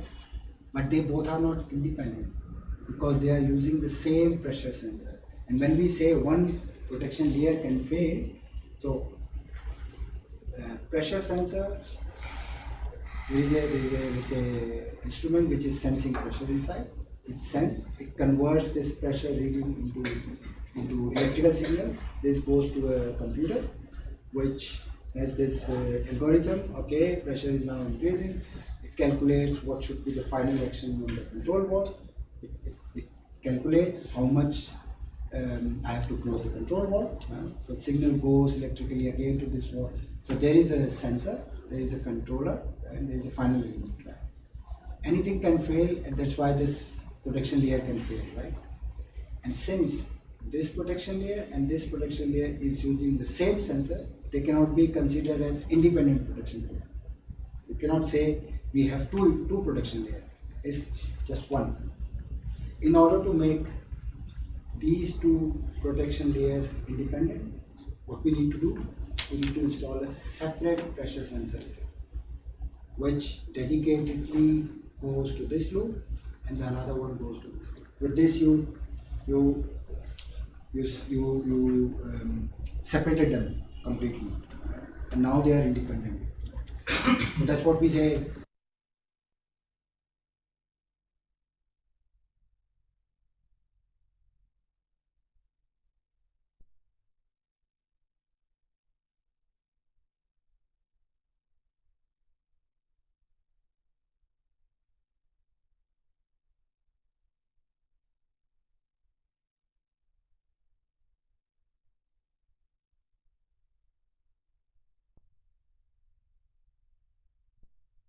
What we were saying earlier, that you need this pressure sensor to do its job when it is required, but it can fail.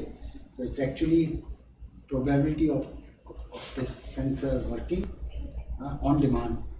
And demand is not 24 hours a day, 7 days a week. Comes sometime because pressure is increasing only once in a while. So these are typically some examples of walls failing, loss of power, those kind of things.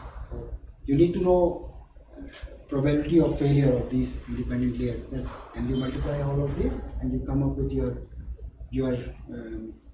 risk, final risk. So for example, probability of pressure transmitter function malfunction or not working when required is 1 in 10. Right? So if I combine for this example all our layers, PIC, PSP not working is 1 in 100 years. So combined probability of failure and demand is 1 in 1000 years, that is 10 to the power minus 3. Right? My acceptable risk was 1 in 10 to the power 6 years. Right? And our current risk is 1 in 10 to the power 3 years. So we still need to reduce the risk by factor 10 to the power 3. So we consider PIZ loop also, then it becomes 10 to the power 4. So final risk reduction required is 10 to the power 2. Then we had a pressure safety valve. So that's also an independent layer. Now we have one safety valve, and we can say it can fail 1 in every 100 years, right? But if I install 2, then combined probability will be 1 in 10,000 people. Because all I need is controlled release of my vapor or liquid, whatever, right? So if I install one, it can fail 1 in 100 years, but if I have two, it can happen. You can argue that when you need it, both can fail. So 1 in 100 years happens coincidentally at the same time. So two can fail in 100 years. So finally, the risk reduction required is factor 10 after considering this PSV also. And this is what you define your safety level of this PIZ group. That it should not fail in 1 in 10 years, it should be failing 1 in 100 years. And how you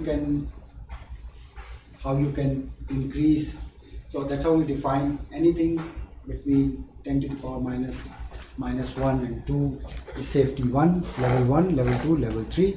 Level 3 means it has to be absolutely safe, that its probability of failure is 1 in every 1,000 years. And how you can increase,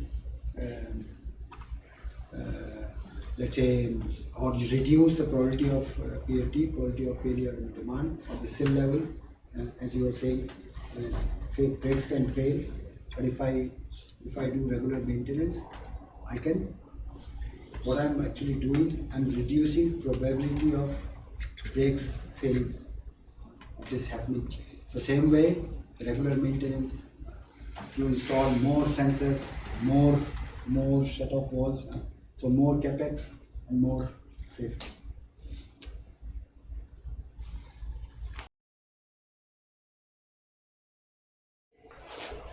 We talked a lot about operating expenses, capital expenditure. We look into detail how we estimate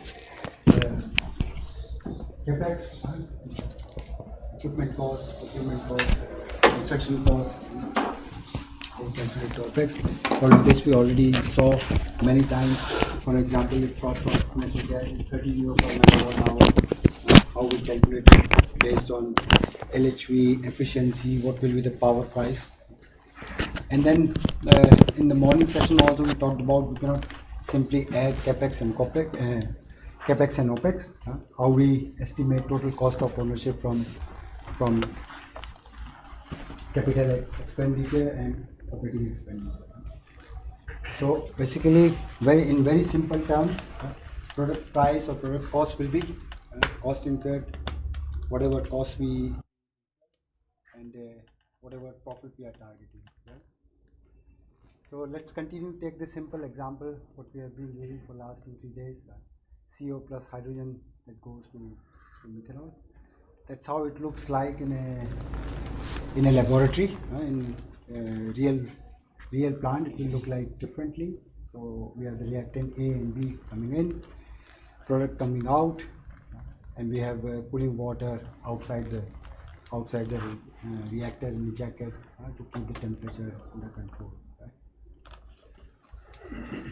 So just looking at this figure, what are the costs we can see? The raw material, you need to buy your raw material, right? You need to pay for cooling water to dissipate heat. You need electricity to run the pump, compressor, whatever. So these are gases, you compress it at high pressure. So compressor for your feed, pump for your cooling water. So electricity for many other things, lighting the plant, all this alarm system, all these control walls. So then you need to buy all this equipment, right? But what we sometimes forget, there's a lot of money involved in, you need to insure your plant. If something happens, you don't want to shut the shop. So somehow you want to keep it insured. So salaries, interest payment, you will buy this equipment probably from your pocket, or you will take a loan or credit. So you have to pay interest on this. Right? So let's categorize the total costs before and after production.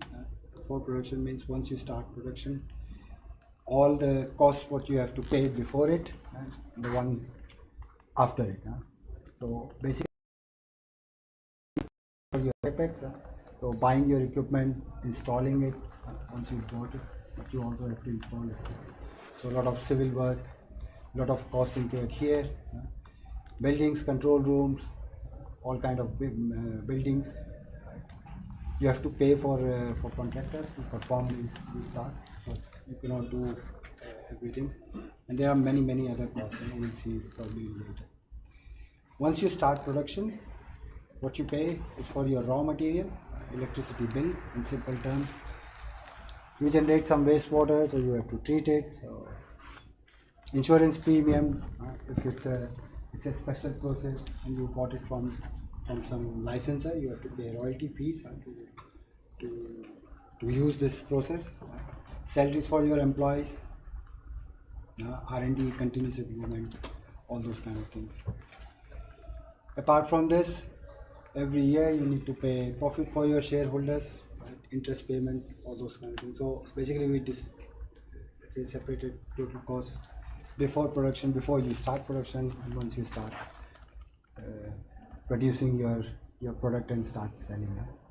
So after production you have, let's say, some negative cash flow, some positive cash flow, right? But before production you only have negative cash flow.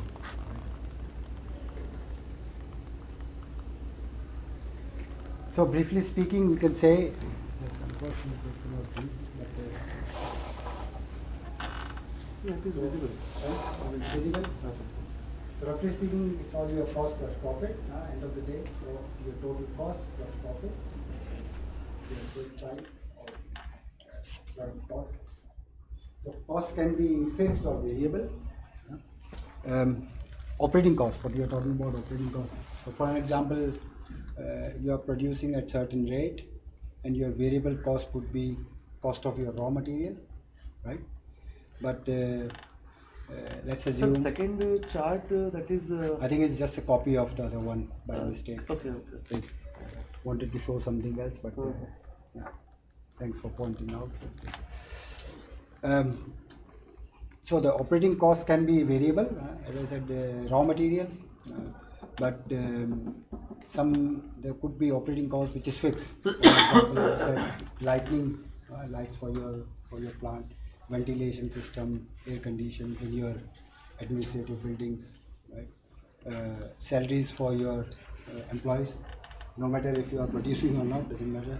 You have to pay salaries. So those are all variable operating costs, but fixed operating costs, right? And fixed cost, operating costs can also be direct or indirect. So directly related to your production, indirectly like insurance premiums and all those kind of things.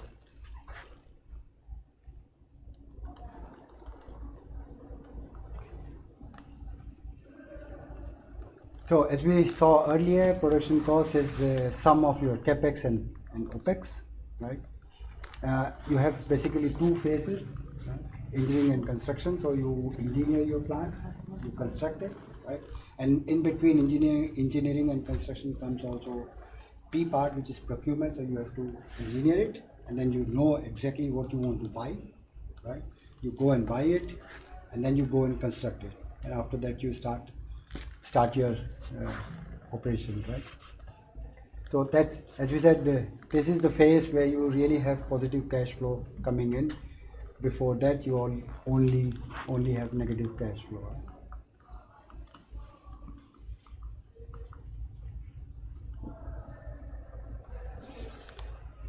So let's continue with the same example. Everybody knows the molecular weight 28, 4 and 32 for these three components, right?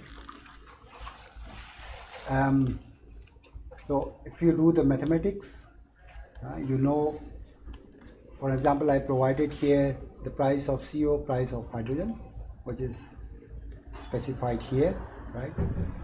And if you have to calculate the price of methanol, right, you can simply do mathematics or stoichiometric calculation and calculate based on these two individual prices, right, which I have also shown here, right? Turns out to be 0.225 euro per kg, somewhere around 225 euros per ton, right? If you go on internet and see, methanol is trading somewhere around 300 to 400 euro per ton nowadays. Let's take 350. So you already see you can buy methanol in market at 350 euro per ton. So that's the product cost. And you already see based on this trigonometry, this is your variable operating cost, right?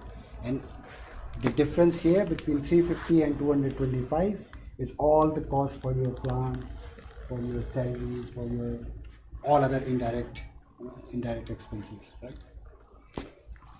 So when you are in a very early stage or conceptual stage, you need to estimate your product cost, and you can come up with a business model or business case, right? So your estimation must be as accurate as possible, but you could imagine during the conceptual stage, what we saw in last 2-3 days, all what you have is block flow diagram, one sheet of paper.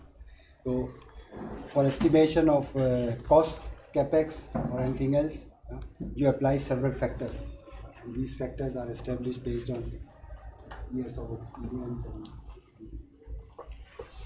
and previous experience and knowledge, right?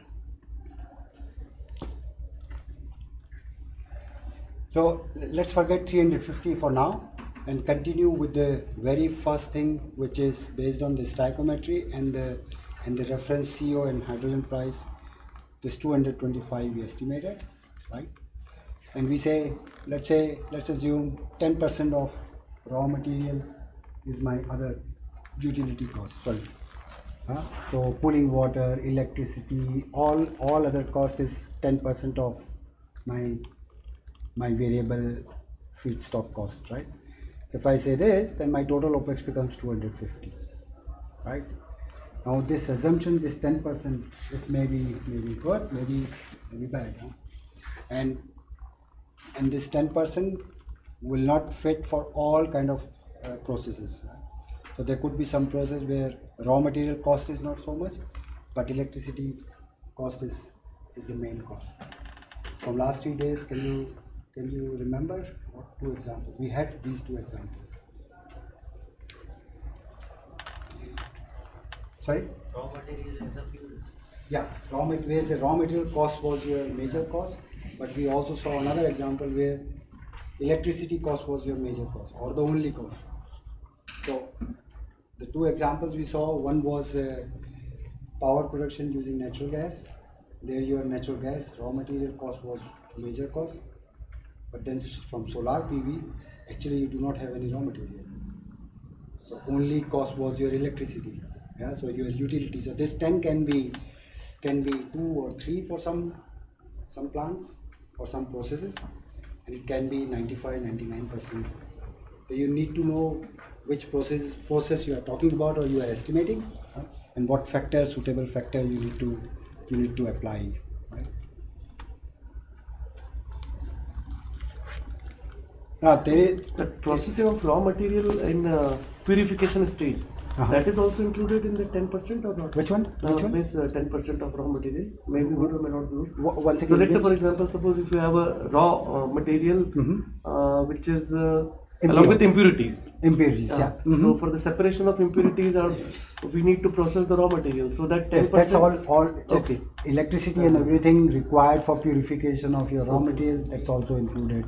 But as you said, this example is that you receive carbon monoxide and hydrogen in pure form.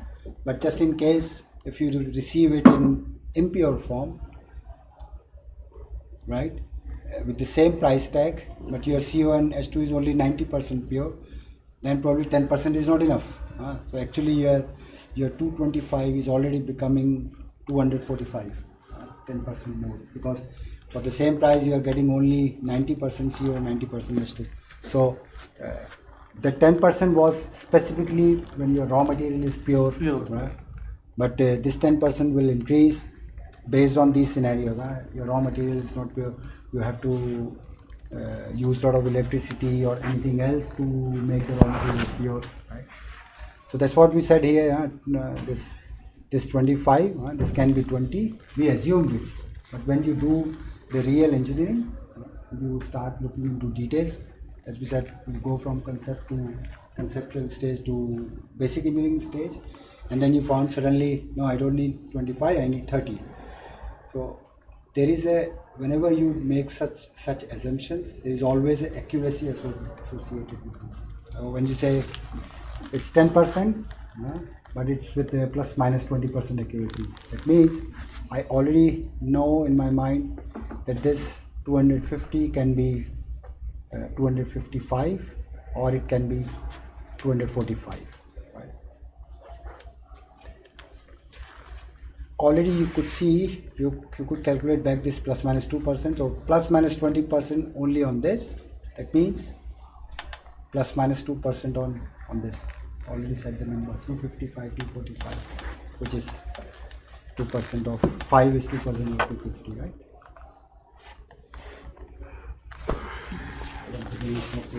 Yeah, conceptual design accuracy is plus minus. So you can say accuracy, but you can also say see it as percentage error. Conceptual phase, when you have only one piece of paper with log flows, you do not have a lot of engineering definition, what equipments you need, what safety system you need. Your accuracy is very low, or let's say the error is high, plus minus error is high. But as you go in your project life cycle, you start putting in efforts, you define more and more things, your accuracy becomes better and better, so that percentage error reduces. Why we say risk here? So before lunch we talked about risk in different terms, process risk, safety, health, all those kind of risk, but there is also a financial risk. So in this session we are talking about financial risk. So there is no safety or hazard here. The risk is you lose money, you make loss. Risk is you are out of business. So all those things are financial risk.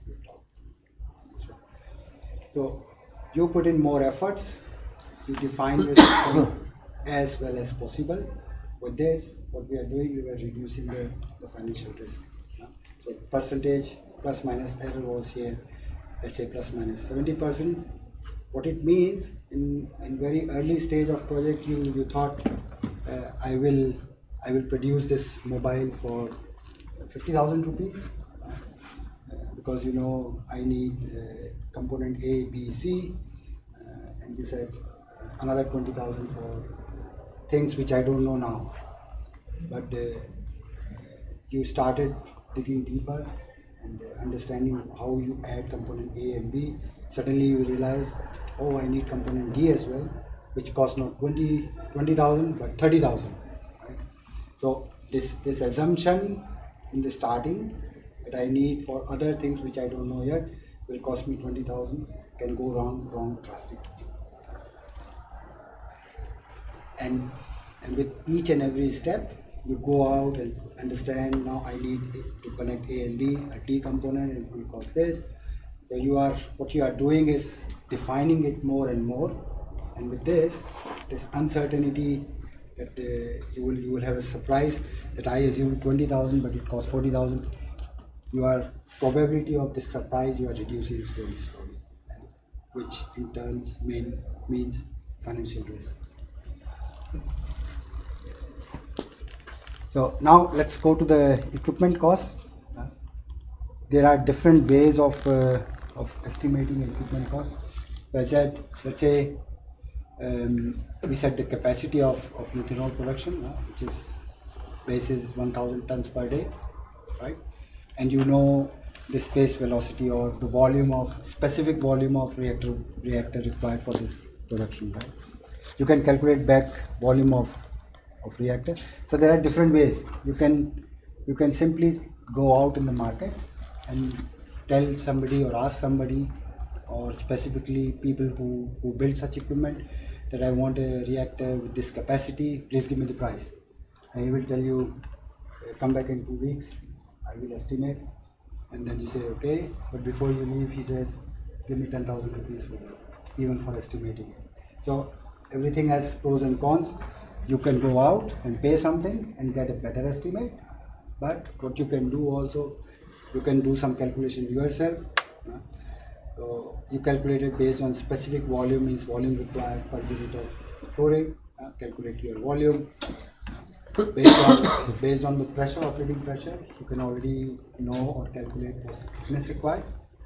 You know material of construction, thickness times area will give you the weight, right? You know the price of steel. You can already calculate your price. But you know, you don't buy reactors kilo ke bhav.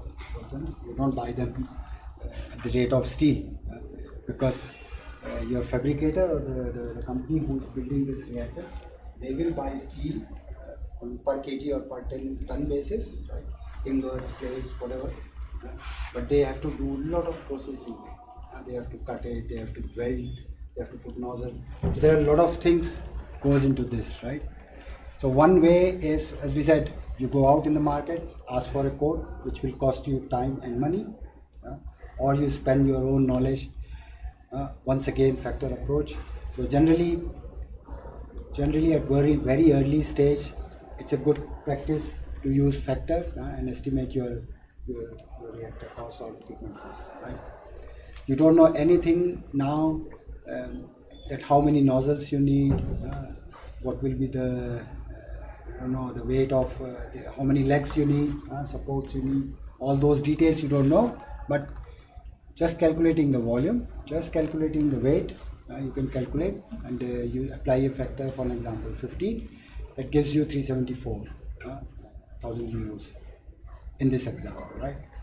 But as you go into further details, then you know I will need four legs here, that's the height, so you add on weight of this one. So as you go along and increase your definition, have more and more details, your accuracy will improve, because your uncertainties are going down. So what are the missing uncertainty in this, or what is 15, factor 15, because it's huge cost. You could think about, you could try to apply this for a car. What is the cost of a car, a decent car? It can be gross, but for a decent car, 10 lakhs, 8 to 9 lakhs.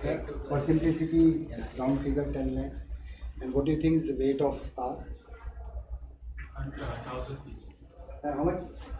1,000 kg. Yeah, 1,000, 1,100, 1.1 tons. So let's once again, for simplicity, 1,000 kg. And what's the price of? Sorry. 10 lakh. No, price of car is 10 lakh. But now we apply the same methodology with this factor approach to end up with the price of the car. So 1,000 kg is the weight of the car, right? Let's assume everything is steel. Forget about all this, plastics, fiber, rubber, tires, and all this. Assume everything is steel or iron. What's the price of iron? Do you remember? 80 rupees per kg. How much? 80 rupees. 80 rupees per kg. Multiply 80 by 1,000. 80,000. Divide 10 lakh by 80,000. Sorry? Divide 10 lakh by 80,000. 12.5. And that's the factor what we have here.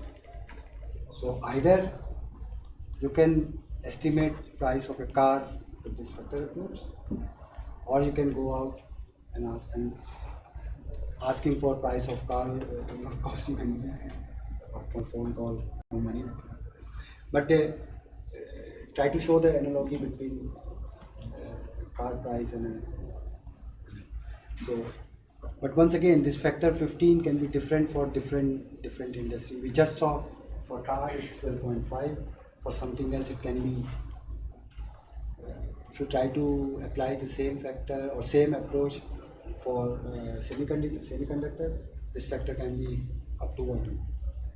So there the the price of metal is almost 1% of your total cost. You go and buy a chip, it will cost you, a good chip or a major chip will cost you, I don't know, half of a car, but metal is only 200 gram, maybe 100. So this factor can be 100, 10,000. So as I said, it can be different for different product, different application. Right?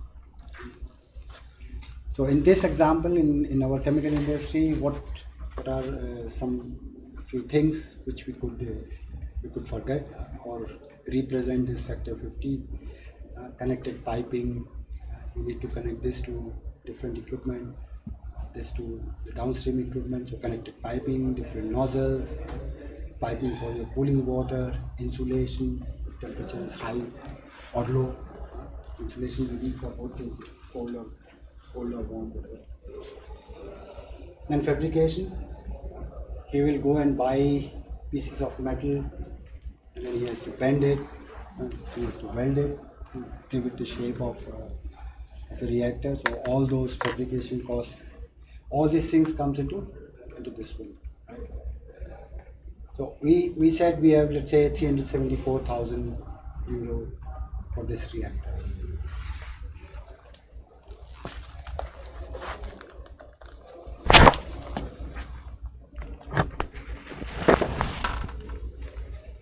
कुछ range है क्या, उसका क्या है?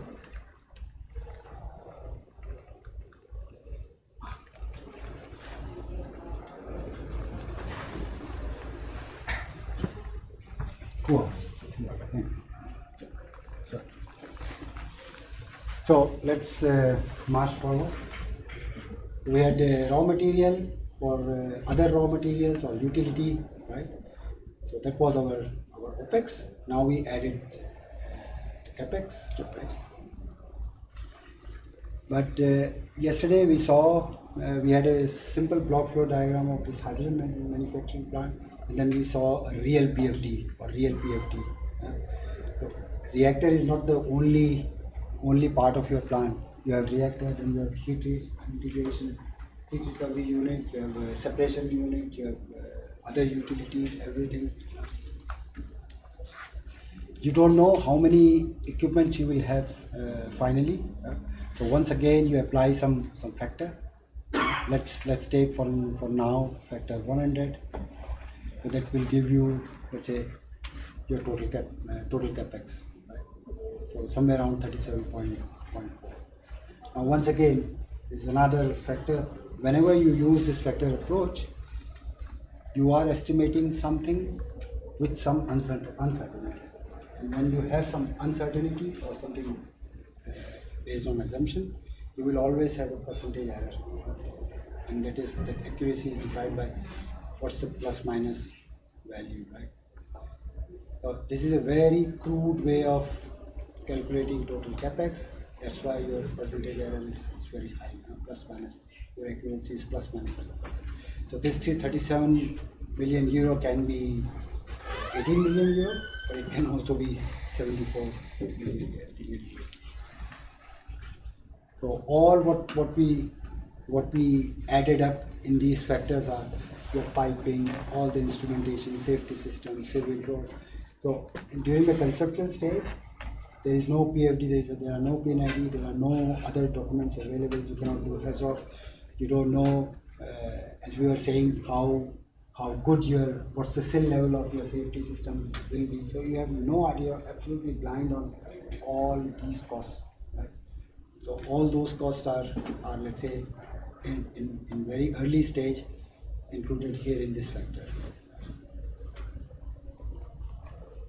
Now, how we combine CAPEX and OPEX, right? So two things. The plant you buy always has a life, like everything else. Car you buy has a life, maybe 10 years, 15 years, 20 years. So each product has a lifetime. Right? So that means money you spend, for example, is 37 million euro, probably comes to value of this plant will become zero at certain time, right? And that's called plant life. So generally we say 15 years, 20 years, that's the maximum you can have this plant there. Because beyond this, you still operate the plant, but you need to keep investing for repairs and maintenance and all other things that you can consider the value of your plant is 0 in 15 years, right?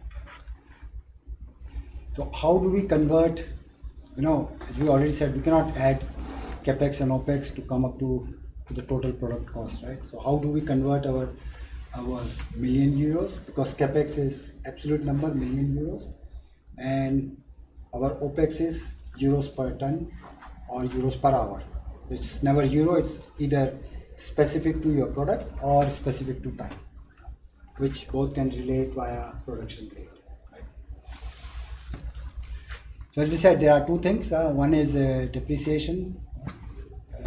That's the rate at which your plant is depreciating, and 15 years is something what we consider your plant value becomes 0. Right?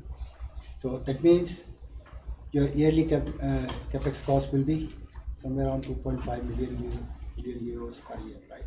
So 37 divided by 5. And then there are several methods of accounting depreciation, because you buy a car, if you want to sell it after 1 year, you get only 6 lakh. After 2 years, maybe 5 lakhs. So depreciation is also not linear. You will not depreciate, the value will not degrade linearly, same as every year, but in the initial years it will degrade or depreciate faster, and then in later years it's a little bit slower. Right? So if we convert, you remember our production rate was 1000 tons per day, right? We said our depreciation or the capital cost is 2.5 million euros per year.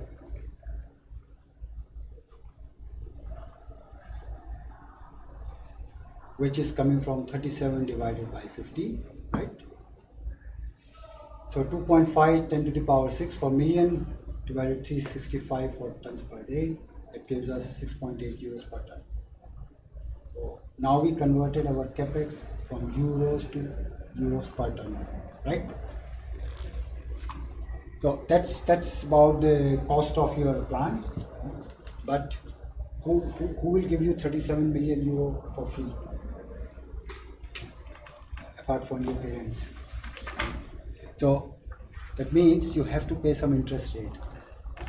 So you could finance your plant either from your own pocket, or you can go and get some loan credit from bank. So if it's a finance from outside or debt, you have to pay interest rate.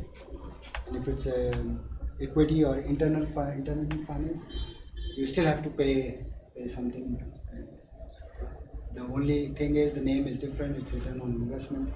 So I have my own money, but I also want my money to grow. I don't want my 37 million euro to be 37 million euro in 10 years. Right? So if it's from outside, you have to pay interest, but if it's internal financing, then return on investment, what you have to pay for your stakeholders and shareholders.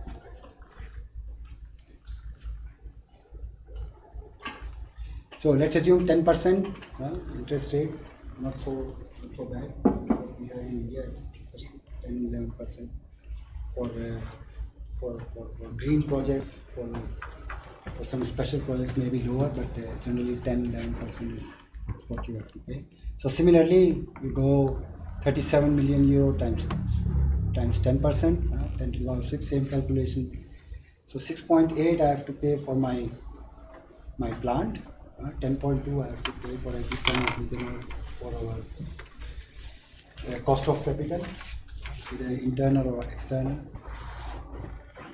So that all together becomes 17. But then there are some hidden costs. Whenever you go to bank, they give you a credit card, don't tell you the hidden costs. So there are always some hidden costs here and there. So let's put some contingencies, 50%. With this, we already end up with this 17 and with this 8, so 275. So that's our variable costs. So those were operating costs, variable operating costs, those are fixed operating costs. You produce your methanol or not, no matter, you have to pay. Bank will not listen. My plant was down for 6 months, so I will pay you only 5% interest this year. Now they want their 10%. So, yeah, fixed and variable operating costs now become 375. And let's say you are targeting 15% profit, we are already at 360. You remember the number what we saw from internet, 350? But it's coming close now. So either, that means if somebody is selling methanol at 350 euro per ton, is a greedy person, is expecting more than 15% profit. But if we are, let's say, generous and reasonable, with 15% profit, we can make business in market with 316 euro per ton.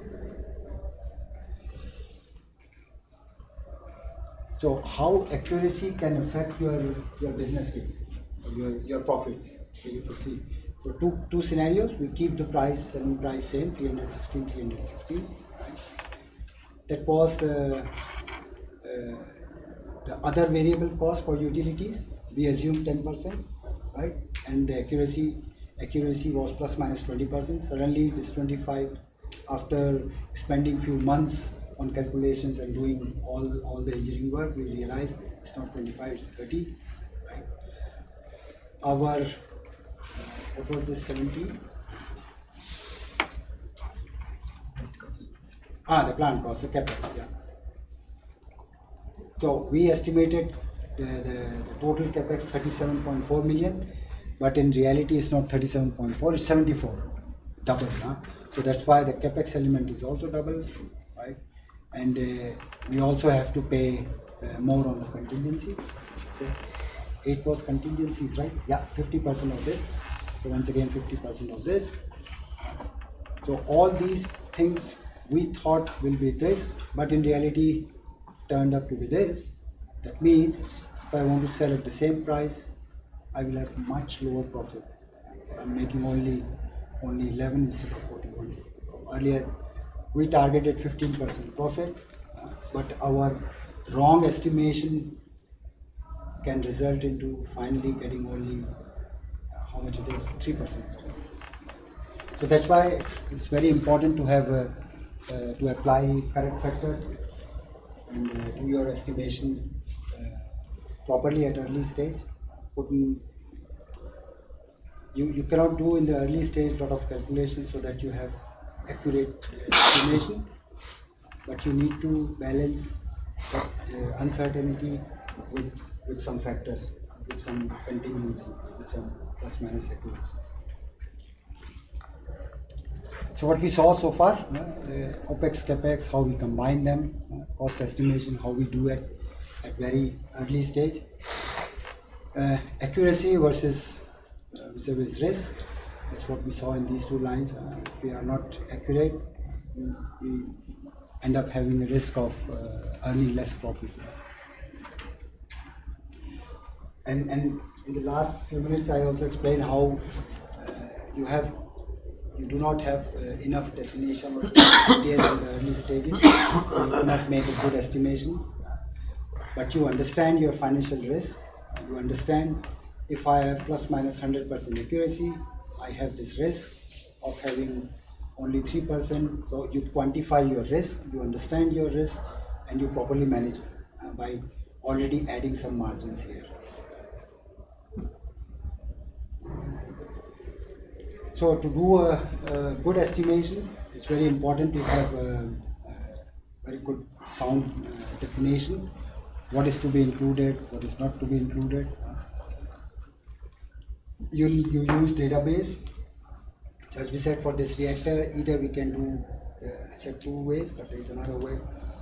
There are also databases available where you can pick similar equipment, similar plant, similar system, and take out the estimation and update it or scale it for your application. Right? So the companies who do such things now then or frequently, they have their in-house database. So for example, they bought 30 reactors of different size, different material, different configuration. In a department, they will keep all this information in a way that if they have to do estimation on one new reactor, they will take out 19 data points and simply calculate the best possible way for this new reactor. So this can also be in-house within the company, but that's only possible if you are doing this frequently. If you are doing this once in 5 years, it makes no economical sense to maintain such a database and department. Then, as I said, there are commercial database available. You get this, you pay for the subscription, and then you can get all this information. Or the third one, what we discussed, we directly go to the supplier and ask for a real quote. Right? Now, elements of we said we estimated weight of the metal, multiplied the unit rate of metal, and we applied a factor 50, and we had this cost, right? From this one equipment, we applied another factor, and then we had the total installed cost or the EPC cost. I'll explain what exactly EPC is, but the total installed cost of the plant, right? What exactly is in this total installed cost, we can categorize in three different parts. First is engineering, procurement, and then construction. So procurement is directly related to buying the hardware, right? And engineering is associated with all the time spent, and time is nothing but money. So you have to pay salaries to engineers who do all those calculations. So engineering is associated with all the efforts or time spent to come up to a specification which you can give it to somebody and say, this is what I want to buy. Right? So you need to, like you were doing this calculation, what is the molecular weight of CO, what's the molecular weight of hydrogen, how much I will need, what's the typical specific volume required, just the volume of reactor I need, all those calculations what you need, that's all called engineering. So the total TIC is split into these three parts, normally called EPC, engineering, procurement, and construction. And construction, as name implies, is you engineer it, right? You spend a lot of time understanding what needs to be bought, how it has to be constructed. So all those things are here. All the costs during this period is here, and then you go out and buy it. And once you bought it, you also have to connect it together, build it, construct it, and make it ready to start producing what you actually want to produce, right?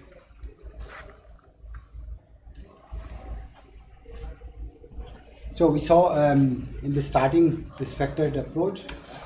So that's the very basic approach, and we said that your definition is minimum. You just have one reactor, two reactants coming in, one reactor going into the reactor, and one product coming out.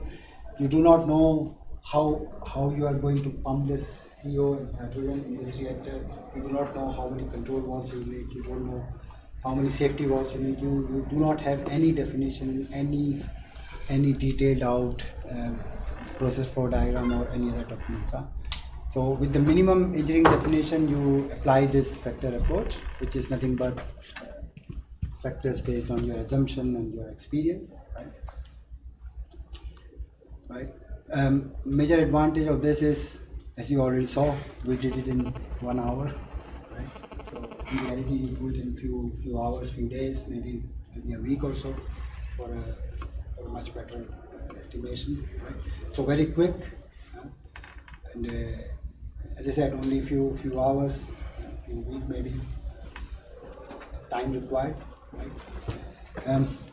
The disadvantage, before going to this point, go look at the disadvantage. It's less accurate because your definition is minimum, barely minimum, right? So that's why it's high risk. And whenever we talk about risk, in this hour, it's always financial risk, right? So your your accuracy is low, uncertainty is high, that's why your financial risk is high.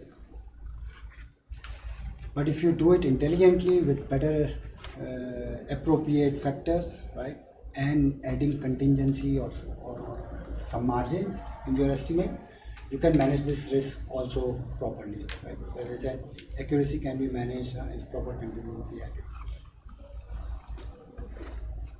So one disadvantage we already discussed. Another one is surprise in subsequent phase would cost a lot. So suddenly you realize, as Dr. Kanti said, you thought you will get pure, you made your estimation based on pure CO, pure hydrogen, but suddenly you go out in market and say pure CO is only 80% pure, right? So now on top I have to install a plant, a separation system which makes my carbon monoxide pure. So surprises, if you found in a later stage, that can cost a lot, and maybe you have not counted it well with the contingency. So one more thing, during the manufacturing process, let's say for example, some unit may be in maintenance period. yeah. So for that, that backup equipment, that cost will also be included in that. Yes, good question. So yeah, that's also based on experience. Because production cannot be shut down for that time period. Yes. So it's always a let's say a study called reliability and maintenance study, RAM study. So let's take an example here. If you have total capex was 37 million here, right? And out of which this reactor is 20 million, and there is a pump for 1,000 euro. Only 1,000 euro, right? If something happens to reactor, you cannot produce methanol. Right? If something happens to this pump, you cannot produce methanol. Right? So what I will do, instead of one pump, I will install two pumps. Right? So with this, my production outage because of failing pump, I eliminated by installing one pump only, another pump, like a spare pump. So there you have to weight it with the capex, but with every additional equipment, you are increasing your cost. So you have to make this analysis. So what I mean, you are not going to install a spare reactor which costs 20 million, because if you do this, your plant cost will not be 37, but it will be 57. But you can install a spare pump which costs only 1,000. Then your plant cost is 37.4. It will go up to 37.41. So, but you increase your availability of plant in case of your pump failing. Another advantage is what he wanted to point out is that you can do with this. You can do regular maintenance on your pump. And if you do regular maintenance, chances of this pump failing reduces further. So having spare pump is very common, but having spare reactor is absolutely uncommon. Yeah. So it's always cost versus.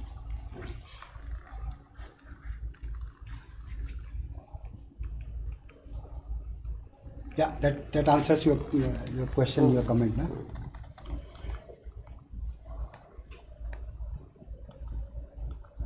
Okay, let's move from this step to this step. So here we had only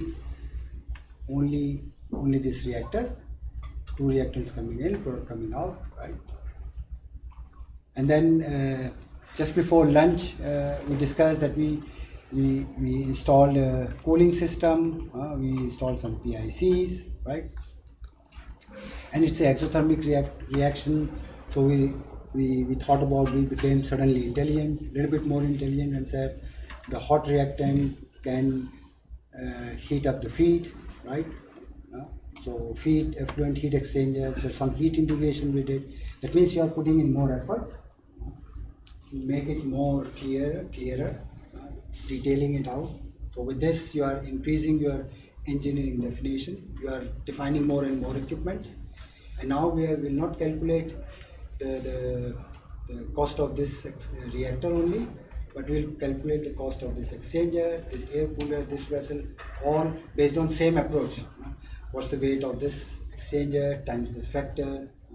So with this, with each and every detail you are adding in, you are reducing the uncertainties, thereby increasing the accuracy.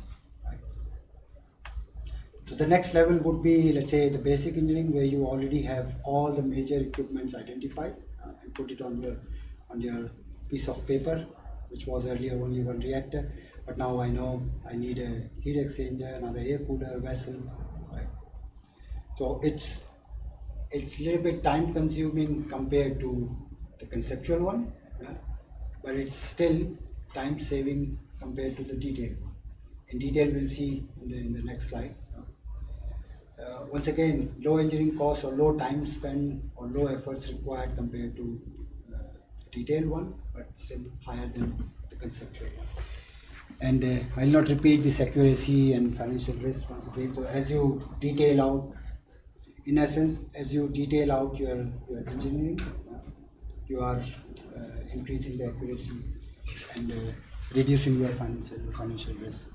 So if you go to a bank, they will not, you can imagine if you go to a bank and say I need 37 million euro to build a plant which will produce methanol with this piece of paper, probably God will throw you out. So they also need to know that you have done your homework.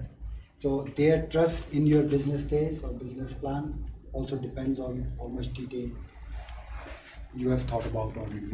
So as you go along from conceptual to basic to detail, you are reducing your financial risk, and lower the financial risk, more trust the bankers or people will have of you, in you, and you will have your project financing achieved easily and smoothly.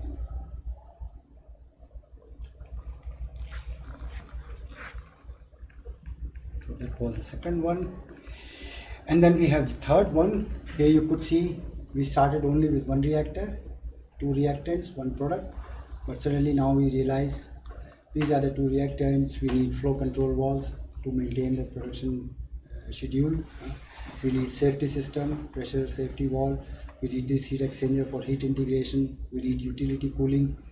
Methanol is in liquid phase, so vapor liquid will be separated. We need this separator. Unreacted reactants will be recycled back. Right? We will need a tank, a buffer tank, to store methanol, because methanol will transport probably by trucks, and you will tap your methanol or fill your trucks by this pump from the tank.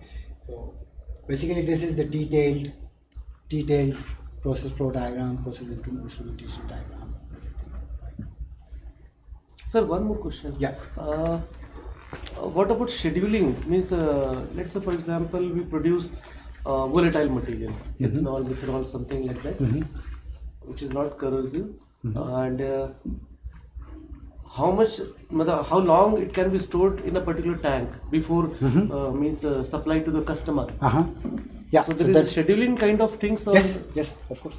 So that also you have to plan before designing. So you could imagine, very good question or comment. So what will be the size of this tank? What's the tank size? How we calculate the size of this tank? Right. So we designed the plant at 1,000 tons per day, right? And let's say all these trucks, the average trucks running on the road, they are like, I don't know, 20 tons, 20,000 liter. So 20 tons they can carry. So if we are producing 1,000 tons per day and we have to supply it to the market by trucks, you can calculate how many trucks you need. So 1,000 tons per day divided by 25. Let's say 25 ton is one truck, almost 40 trucks a day. So you have 40 trucks a day coming in and out of your plant for refilling and filling, right? And then you specify some basis. So in our calculations, always there is a basis, and then you say my basis is there is a strike of trucks for 1 day. It means for 1 day there won't be any truck coming in to pick up methanol. It means you are producing at 1000 tons per day. That means 1000 divided 24 is how much? 42 tons per hour. So every hour I am producing 42 tons methanol, and normally every hour I was expecting to have 1.6 or 2 trucks at least, but they are not picking it up. So what I do, either I shut down the plant, but might be possible that for such plants, shutting it down will cost you 6-7 hours, but restarting it again costs you 6-7 hours. So truck has arrived, strike is finished, trucks are arriving, but they are standing, but you are not able to start the plant. So there also you have losses. So you say my basis is I take into account 1 day of strike for the trucks and say I need a capacity here that I continue production for 24 hours. So there is a It could lot be of algorithm is 1000 required. tons, 1000 tons here is stored in this tank. So that would be one basis. Yeah. Just you were saying. There is a lot of algorithm is required. Yes, Means yes. how much we are producing and the number of trucks which is in queue Yes, to yes. take the So I try products. to explain that in a very simple way, but as you said, it's a complicated. Is there any role of calculation. data science engineer over there? Yes, of course, of course, Or of course.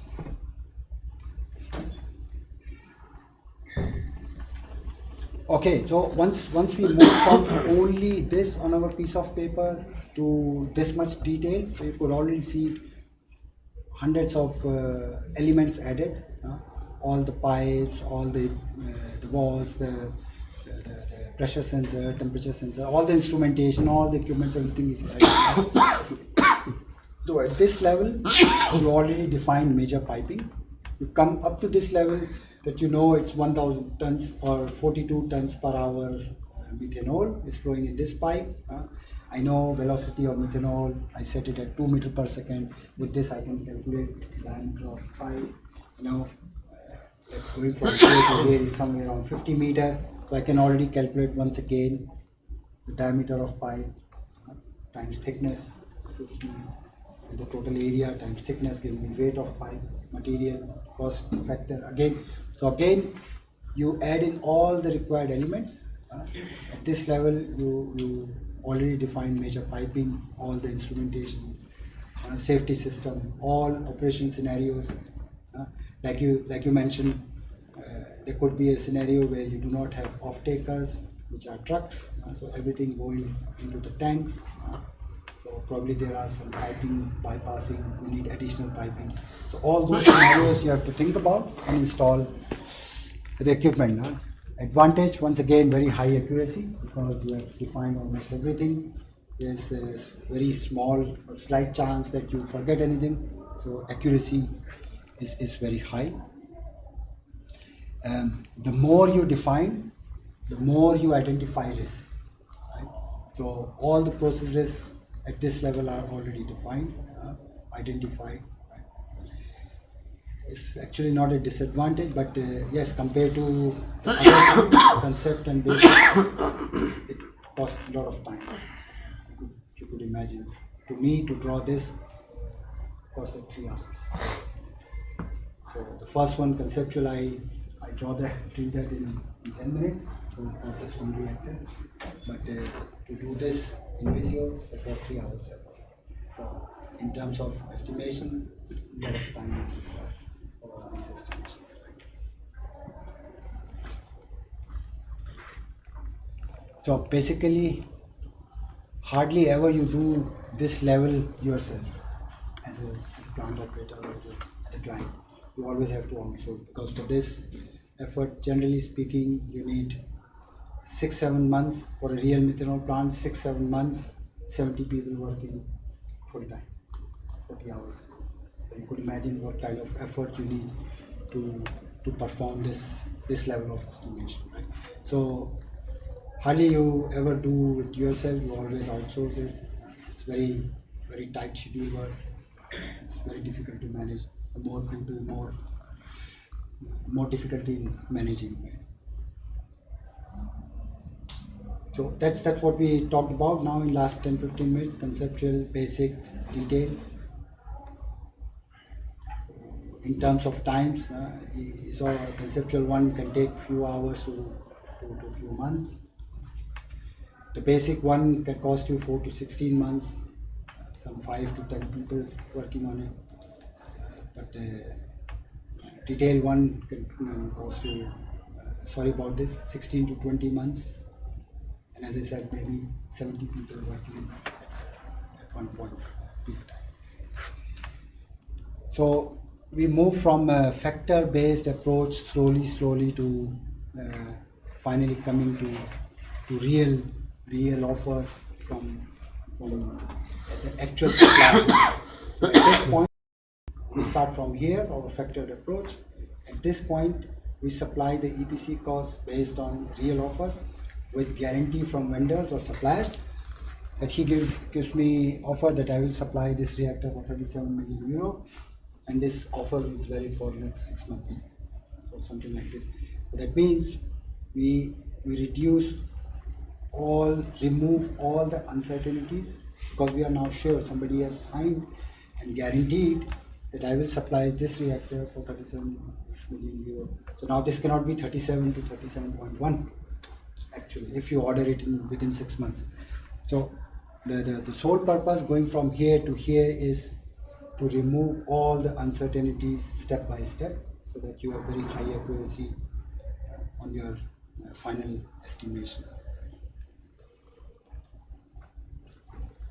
So procurement cost of equipment or all the hardware that we already talked about.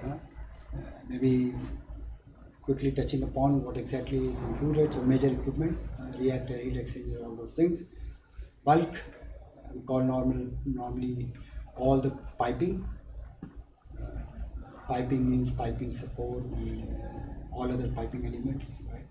So apart from pipes, all kind of walls, all kind of non-consumables. So we categorize in between consumables and non-consumables. So with the name you could understand, consumables are reactant A and B. But if you have catalyst in your reactor, that's not consumed, it's just sitting there. Still you have to pay for it. It's quite expensive. So bulk civil, such as ladders, platform, on the columns you have ladders to climb and go and do maintenance. You need spares for next 2-3 years, which can be, as we were discussing, pump. It can be installed spare, installed in the plant, and with the automatic system, if one fails, other ones will start automatically. Or it can also be a warehouse spare. Means you don't install it, that means you don't have to pay for each and everything, but you just keep impeller, because you know in a pump what fails, impeller. Instead of installing everything there, I just buy an impeller for next 3-4 years, leave it in my almirah, and if it fails, I quickly go to my office in the impeller out and start the plant again. You have to balance. You want to pay for the whole system with this automatic system, or you say, okay, instead of calling the vendor and waiting for 3-4 days that he send me the impeller, I put it in my almirah, pay a very small amount. With this, I save my 2 days or 3 days. It's always you have to think about what is the best possible. So then all other instrumentation here is here in this P part.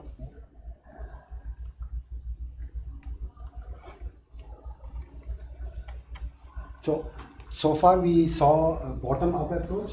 Means you say, I have equipment, that's my weight, that's my factor, and slowly I go up and then say, that's my 37.4 million total capex of the plant. That's bottom-up approach. And there is another one, top-down.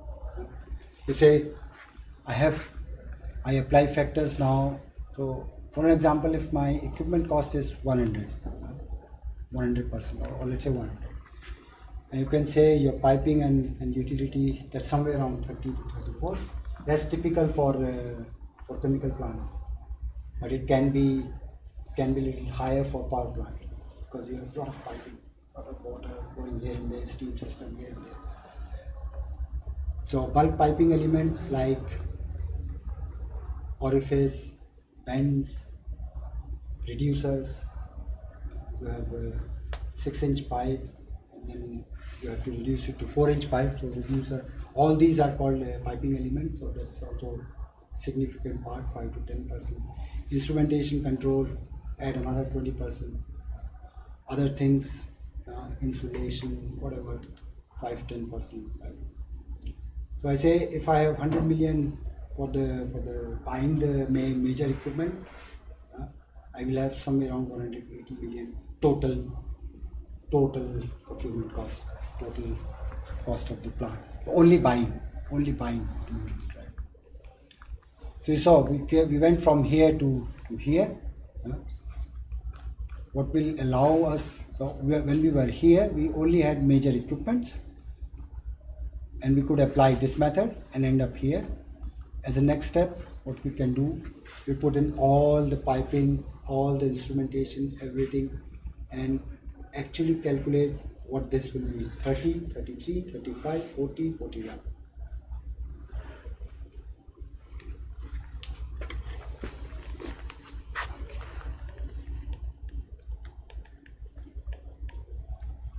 Yes, I think we can skip. Then the major cost normally what you think is cost of equipment, but in chemical plant the major cost is associated with construction. It's also surprising for me in early years. I thought what is standing there, more often than not, it's, you buy something for 100 and to get it installed, and before you see you already spend 300. So construction cost is this phase is also the longest phase of your total project life cycle before you start the production. So you do conceptual design in 2 weeks, 2 months maybe, basic engineering in less than a year. You do detail engineering in maybe 2 years, somewhere around 3 years, 2.5 years. But in this detailed design, you already have the construction start. The biggest period is the construction.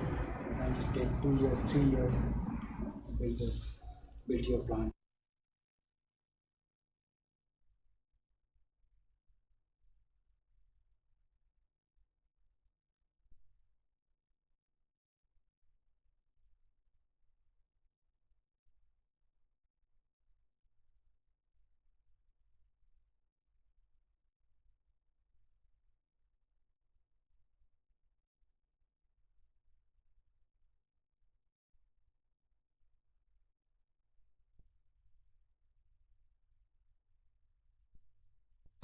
Order it today, you will get the delivery after 1.5 years, maybe sometimes 2 years. So you have to start early. Greenfield, brownfield, I think Dr. Kalpana mentioned yesterday. Greenfield is field where grass was growing, it was all clean, and suddenly you say, no, I remove the grass and put a permanent plant. So that's how the name came from, greenfield. And brown is where you already have installed something, so it's called brown. It's not green. So revamp, you want to make change in your plant, that's all about brown. Yeah. So engineering you can do anywhere. We are sitting here in India, and we can ask a company in Germany or in US to do the engineering, right? But construction is very local, because you need local know-how, local expertise to do your construction, so you have to engage with local companies. Sometimes some sort of engineering or calculations you can do in-house, but for sure construction never. It's very, very, very specific job. So hours spent in terms of hours, that's why also the cost is 10 times more than engineering hours. So doing the calculation cost you maybe 1 day, 2 days, 3 days, but really having this reactor engineered, built, fabricated, transported, installed, inspected, all those things, it will cost a lot of time. So we were, let's say, at 100 and 180. output. That was our P. So once we have, let's say once we have E and P together and we want to estimate the construction cost, once again it's the same approach. You apply factors 1.8 to 3 and this factor varies a lot. You could imagine you know how to explain, but maybe this piece of plastic cost you only few rupees, but if installing this with this electrical system needs special know-how, you will have to hire a special worker for this and he will charge you maybe 200 rupees. So your P price was only 10 rupees, but you have to pay 100 rupees to get it installed. So this construction part can be sometimes factor 10, but in chemical plants it's generally somewhere between 1.8 to 2.5. So example within the chemical plant could be a compressor, which generally is supplied as totally engineered on a skid. All what you have to do, they will send you the drawings and say, please prepare a cemented or a concrete structure of this length and width and with 4 holes for the screws. And they will send you the whole system and you just have to put 4 screws and you are done. So for such system, your factor would be even 1.1 because you barely have to pay anything for your construction apart from this structure or foundation, right? But for some equipments, they will send you only vessel, and then you yourself apply the insulation, cladding, many things you do yourself. People are standing, you have to scaffolding, you have to prepare scaffolding going up and up. So sometimes for some equipments the cost for during the construction can be very high. But that's the general factor which we generally see within our chemical plants. Right? It can also depend heavily based on the location. You could imagine hourly rate. In India it could be 50 euro per hour, somewhere it could be 200 euros per hour. So your construction cost can be quite different. And it's not only hourly rate, but it's also productivity. What it means, the productivity, probably you understand yourself. Workers in India probably give you less productivity, more productivity compared to some other. So same amount of time, they will perform less work or more work. So some countries very high hourly rate, but also very high productivity. So end of the day, construction cost is lower. Right? So it's not only you look at the hourly rate, but you also have to look at the productivity. And if you go on internet, you will easily find the databases for productivity of different countries. Right? Another element of construction cost is cost associated with authority, dealing with local authority. So labor laws can influence your construction costs heavily. For example, in European countries, truck drivers are not allowed to drive more than 6 hours a day. There are no restrictions as such in India. So transporting 10 tons from point A to point B might cost you much higher in those European countries. Not because this driver don't want to drive, but the law prohibits. And hiring another one, so it's not just hourly rate. You can say you hired another driver, but the salaries you pay is not only the hourly work they perform, but also some fixed amount. So cost is always higher. So what I want to say here is your construction cost can be heavily influenced by local labor laws.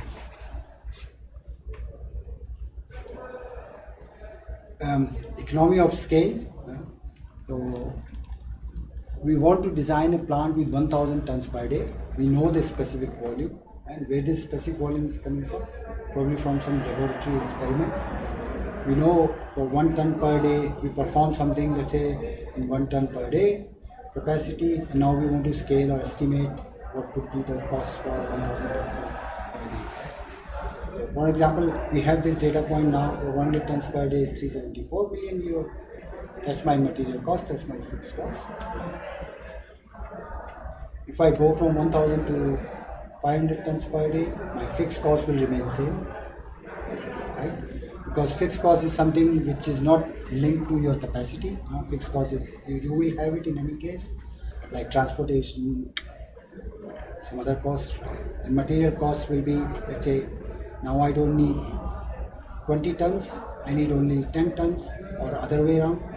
So that's how you can calculate back your material cost. So cost for a reactor of this capacity is 374, cost for this capacity is 234. Right? And if we try to plot it, it comes out to be in a log let's say relation, and 0.6 to 0.65 is generally the factor what we use. So let's say that's the capacity at point A. The cost at point A. That's the capacity at point A or capacity A. That's the new capacity, and that's the cost you can calculate with this formula based on. So for example, we know this capacity, this cost. I want to know cost for this capacity. So that could be 374 times 500 divided by 1,000 to the power 0.6. So generally, in chemical plants is 0.6 to 0.65. It can be a bit higher, a bit lower. What you have to be careful is, if you start estimating the cost of this capacity from a capacity data point which is 10 or 20 times higher, then it's risky. So this method works well for closer capacity. Like if you know something, some data for 1,000, you can go for 500 or 1,500. But if you want to do something for 10, it's not a good idea. Or something like 10 to the power 6, it's also not a good idea. So this method works well for closer capacity, but not for very high. Okay, I think that's it for moments, cost, money, questions, comments, views, right, wrong, anything you want to add. What is debottlenecking in the brownfield project? Debottlenecking? What exactly name suggests you debottlenecking? Like changing or No, the name, only the name. Don't think about engineering, chemical industry. Debottlenecking. like opening up bottle or So there is a bottle, yeah. not the bottles like these nowadays, but in old times you always have a neck of the bottle, right? And you want to find where is the neck of the bottle. In the chemical plant, imagine you already designed a plant 20 years ago for certain capacity, it's 1,000 tons per day methanol. You build it, you are operating it, and suddenly your marketing people come and say, oh, we can sell 2,000 tons per day. There is a market, you can make more money. So now you go back and see, I designed the plant for 1,000. How much I can produce more? Right? So generally, what people do, if your design capacity is 1,000, if we say we want to produce 1,000 tons per day methanol, you will put some margin to take into account fluctuations and variations. Sometimes you produce more, sometimes you produce less. So you put some margin and say, I designed my plant, that's my operational capacity, but my design capacity is 1,100. Right? So in future, if somebody comes and say, we want to produce not 1,100 but 1,200, you go back to your plant and say, look step by step, where exactly is the bottleneck? Means which equipment can produce 1,200 and which equipment will absolutely not produce, will be a problem if I start producing 1,200. With this debottlenecking study, you identify which equipment you need to replace to go from capacity A to capacity B. So you remember the bottles with the neck. So in the plant, you have to find the neck of the bottle. So bottle is where you can flow more, and neck is where you have only small area. So where is this small area, small capacity point equipment that you have to remove? Any other question, comments, views? that, sir, we have to calculate from cost-effective method, like to the power 0.6 factor, like new one, like which already exists, and Yeah. then what will we do? When, like a new capacity. New capacity, yes, yes. Then So- we can figure out like Exactly, yes, yes. from this formula. From this formula, yes. So if you know the cost at point A or data point A, as we said, we know that for 100,000 tons per day methanol plant, the reactor will cost me 374,000 euro. Now, if I want to install another reactor, another plant with 500 tons per day capacity, with this formula, 0.65 power, so 374 times 500 divided by 1000 to the power 0.65. If you do your calculation in your calculator, I don't know, probably you will end up somewhere close to this number. So I did this calculation or showing this calculation here to show where this 0.65 is actually coming. You cannot simply say this is a rough idea. Once again, it's a rough idea. So if you go, you estimated with this formula 234 in 1 minute, but might be if you take this capacity to a supplier and say that's the size, this is this, or specification, he will tell you it's 245. So with this method, you save all this effort, but if you know that my estimation can be plus minus 10% wrong, so you will, if your boss asks, okay, what is the cost of this reactor, you will calculate based on this formula 234 and put 10% margin and say 245. You will calculate it based on formula 234, but since you know your limitation, you manage your financial case, add some margin 10, told your boss is 245, and your boss will go to the supplier, and supplier will tell you 245, and you will say, you will go with plus minus. Right? So that's how you manage it. The limitation is the accuracy, but at the same time you save all. Anything else? So in pressure safety valve design, sometimes they use Excel sheet and sometimes they simulate in some software. Either way is possible. If you have confidence in your I Excel. mean, most of the time when non-LinkedIn, they post some Excel sheets, Yeah, formulas and all. Yes. And then some other where they use quality software like NCS, ICS. Yes. So it's once again, it's a matter of confidence, money. These softwares as per license are possible. Each user license will cost you 10 lakhs. But if you put 2 or 3 good engineers, they can create the same tool in Excel format in 2 days, 3 days. And how much confidence you have in this tool. But once again, Excel has its advantage, disadvantage. Excel is like uncontrolled, you can lock and lock and do still uncontrolled, that's the limitation. Yeah, as we understood the basic principles of process safety, right?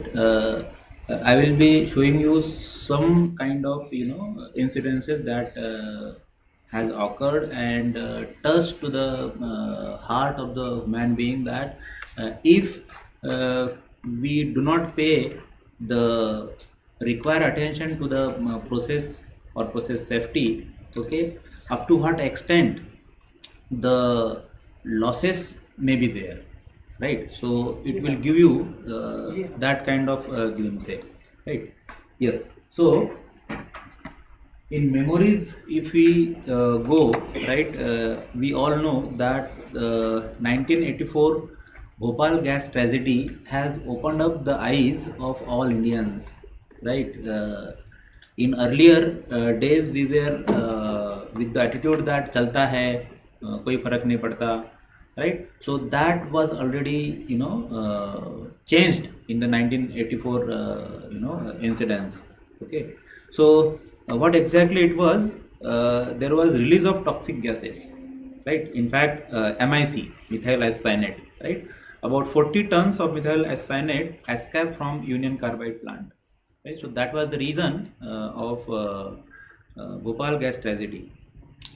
Immediate causes and erupts and release fumes. Okay, so those were the reasons, right, behind the 3,000 persons dead, right, because of respiratory failures. Thousands more died in weeks that followed. Okay, so which was we were not accounting, right, but the informal figure was around 20,000 people were died, right. Around 5 lakh were the sufferer directly or indirectly, right, and the money that has been spent on to have the rehabilitation kind of works, either in technically or by virtue of investment in rehabilitation, was around USD 470 million, right. So this was how the losses were there in terms of men, human, and in terms of money, right. Yes. Then there was another incident which was again in the same year, right, and that is Premix. Premix is a liquid petroleum gas distribution plant. Okay, Premix is located a few kilometers north of Mexico City, right. So that is also was very catastrophical in nature. Plant was about 25 years old and built to 1950 API standards of the US, right. So however the standard was good enough to refer, but it was 25 years old, and around 15 of 48 vessels were in BLVE in domino fashion, right. Around 550 people killed, 2,000 people received severe burns, and 7,231 people classed as injured, right. So this data appears was very official and real too, right. Then the another incidence of Chernobyl, right. On 26th of April 1986 at the Chernobyl nuclear reactor that was in Ukraine, right. Large area of Russia, Ukraine and Belarus evacuated, around 336,000 people resettled, right. So this is how we can judge the catastrophe of this incidents, right. Fewer than 50 direct deaths, but thousands of cancer related cases were there. Okay, in the latter stage we find that thousands of cancer cases were responsible, right. Severe damage to the environment, right. So it was something radioactive kind of hazard, and therefore that cancer related cases and by birth some problems were there to the infants, so like that. Yes. Then another incident in 1988, that is Piper Alpha, right. World's most famous oil rig disaster in North Sea, that is in 1988. 167 out of 229 people died, right. So this you can underscore, right. Initial explosion followed by a fierce fire, which in turn triggered of further series of explosions, right. So this was how it was happened, right. Jump and try or fry and die. So that kind of words you can realize, right. Flames could be seen at around 100 kilometers away, right. So this was how the incidence was. Cause of death 109 out of 137 recovered bodies, inhalation of smoke and fire. Few died of burns, right. So this was how the incidence was, right. Then in 1991, bright sparklers, right, On 7th of May 1991 at about 3:45 p.m., fire ignited from product testing activities. Okay, fire spread, causing an explosion which caused the rockets to fly everywhere, spreading the fire to other places and buildings. Okay, the fire and explosion destroyed the entire factory. 23 people lost their lives and 103 others sustained injuries. Right. So these kind of incidences, if you look at, we will able to understand the importance of process safety. Right. Yes. In more recent, BP Texas City Refinery in 2005, there was a vapor cloud explosion on March 23, 2005, killing 15 workers and injuring more than 170 others. Right.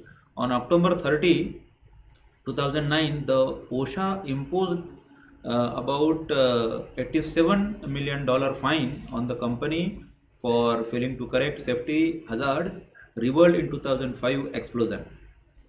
Right. However, BP announced that it would challenge the fine. But anyway, this kind of fine will tell us how much the gravity of the incidence was. Right. Maybe a small comment, sir. Yeah, please. So, before lunch, when we were talking about safety, I mentioned that the consequence could be the damage of your email. And the two incidents, sir mentioned, one Piper Alpha and this Texas City Refinery, was absolutely damaged with this email. Now, BP is tagged as a very unsafe company and very unsafe transport. Those two incidents, I was really serious one, really damaged. Apart from this 87 million fine in this, but the damage to their brand is Yes. not really good enough. Generally, we do consider that process safety, if you look at, it may save the live beings and the monetary inventories. Right. At the same time, the third one also we have to consider, and that is the brand value. Right. The reputation of the company. Right. Everything goes if such kind of incident happens. Right. So in addition to the live beings and the monetary inventories, right, we have to look at your brand value also, so that in future how the people will be looking at you, right? So all those things are very That important. means the name of that company should be safe. Yeah, and that Safe. should be at your prime focus while looking at the process safety aspects, right? Then again, Imperial Sugar, that is in Georgia, USA in 2008. On February 7, 2008, it was occurred. Sugar dust explosion, right? So you might have heard the granary explosion also. In some storage facility, some grain we have to store, right? For example, the godowns of government, wherein large quantity of feeds has to be stored, right? And such kind of practices. Okay, so you do not know that fire may take place because of any such material which can take fire, right? The explosion, I mean the dust of the grains, okay, if forms such a mixture, right, which can take the spark and get ignited, and if that happens, it will destroy the entire storing facility, and whoever are involved, I mean human being, so all will be sufferers. So instead, the facility and the concerned cost, okay, everything will be at stake, right? So such care has to be taken, right? The ventilation and all those things, if you might have taken in consideration while designing of the storage facility, that would not have occurred, right? Yes. So sugar dust explosion, it's something like that.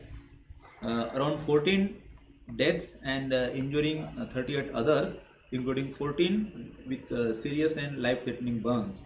Right. So that was the extent. Then again another recent that is in 2010, deep water horizon. Right.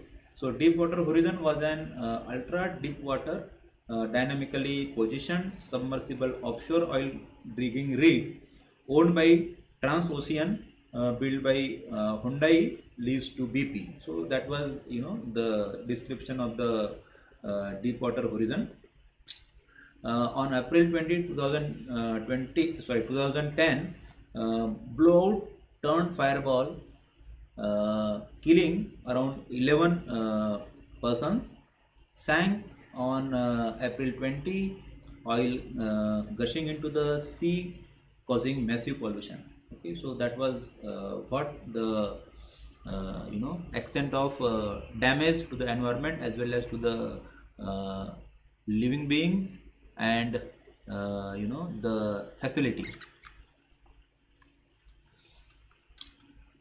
Then another one, that is Fukushima, very recently, in 2011. Okay, on March 11, 2011, nuclear meltdown following earthquake and tsunami. So very recently it was, and many people were trapped who visited China or Japan during that period, right? So 6 reactors were designed by GE. Full meltdown of reactor 1, 2 and 3. So it was some technical data. No immediate deaths due to direct radiation. At least 6 workers exceeded lifetime legal limits for radiation. So this was the effects. More than 300 received significant radiation doses, impacted Japan's energy policy. Okay, so in pre-era, Japan was behind to install the nuclear facility to meet out their energy demands. Okay, but after this accident, now it is thinking what should be the alternate one, right? So it has changed the energy policy of Japan. Yes, then Thai petrochemicals. Okay, that was in 2012. On May 12, 2012, explosion when workers were cleaning chemical tank at a synthetic rubber plant, right? And you can see the figure itself telling us the catastrophe of the incident. 12 people dead, more than 100 injured, right? Iran petrochemical, again in the same year. On Friday, August 3, 2012, there was a fire at Imam Khomeini Petrochemicals Complex, southwestern city of Manshar. At least 6 dead, dozens injured.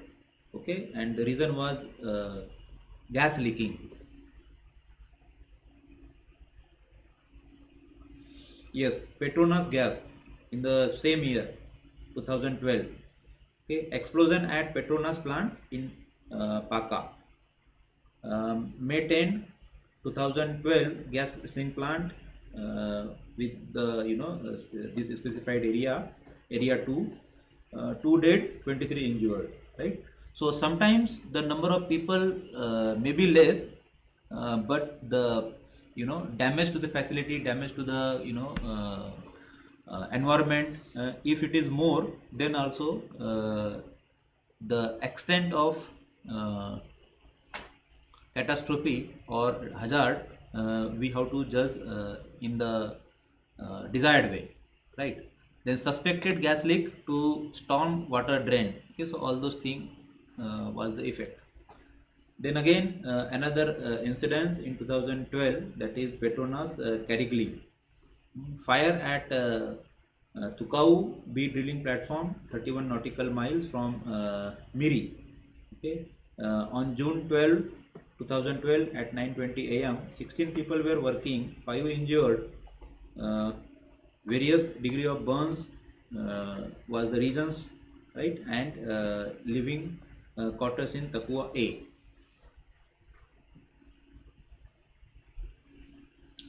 And then there are many others incidences, right, which open the eye to the thinker, and therefore the process safety is to be at first.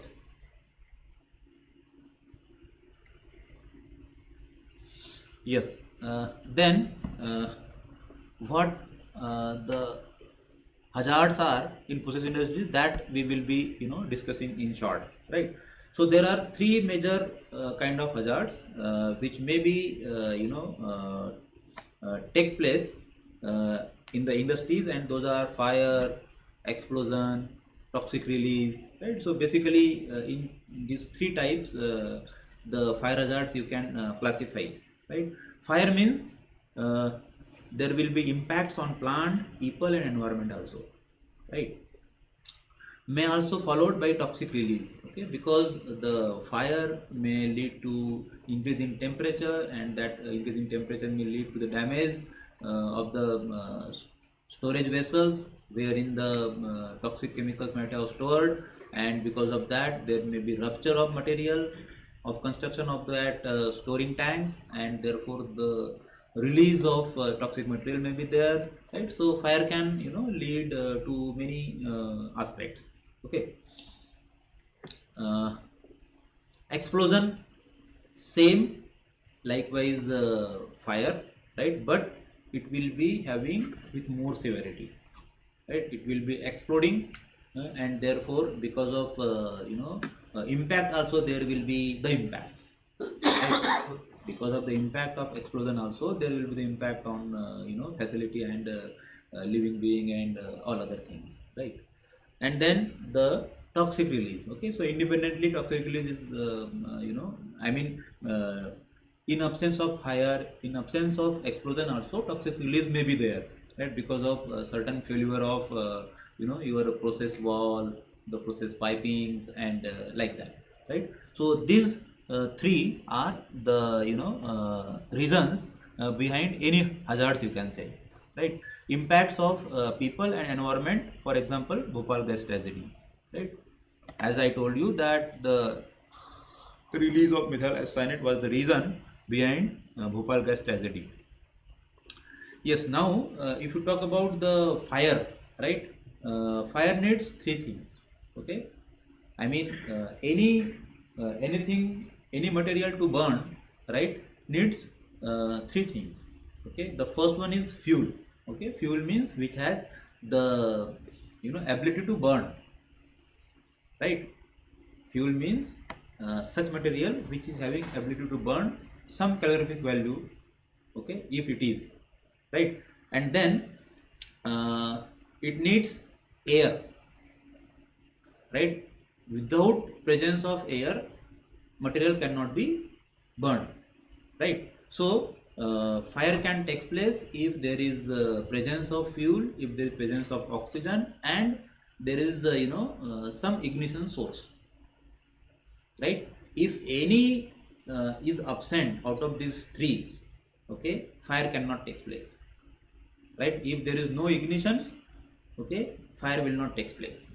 If there is no oxidizing agent or oxygen, fire will not take place, right. And again that's too under some limits, okay. Even all three are present, right, still fire may not take place, okay. If there is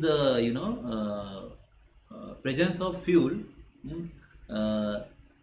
under the limit, I mean lower than LFL, lower flammability limit, and higher than higher flammability limit, okay, then also even in presence of all three fire will not take place, right.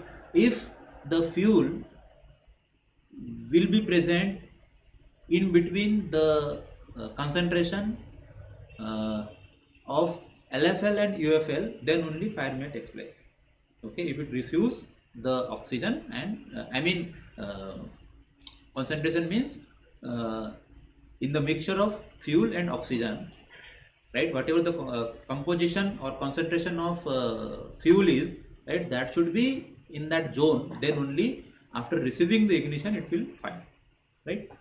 So these things we need to understand so that the safer design of the process we can do, right? So oxidizer means the molecule contain oxygen or atoms, right? So either oxygen or any other oxidizer you can assume, right?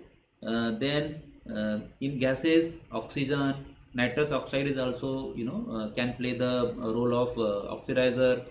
Then in liquids, hydrogen peroxide, okay, H2O2 is also oxidizer, right? And then in terms of solid state, there is ammonium nitrate, okay, so that is also plays the role of oxidizer, right? And then fuel you can list, okay, there is liquid fuel, there is solid fuel, there is gaseous fuels, right? So in terms of liquid fuel, gasoline, acetone, ether, pentane, okay, all those are volatile and can be flammable, so you can list out.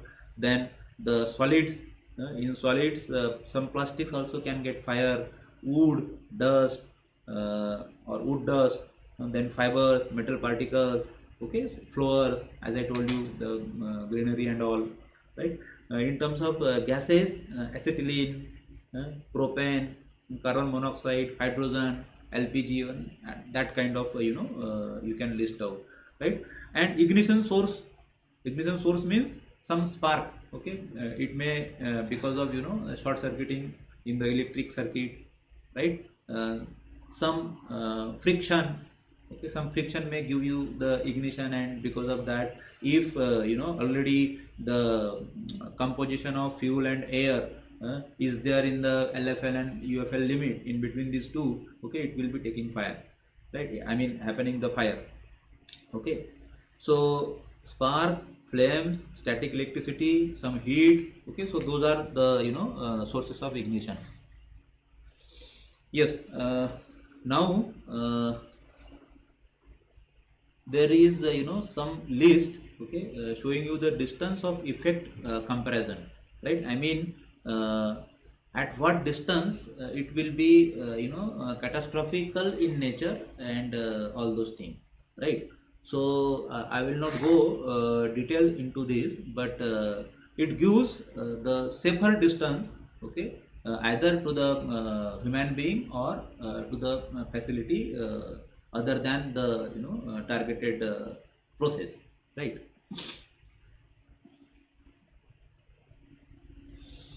Yes, then there are many types of fire.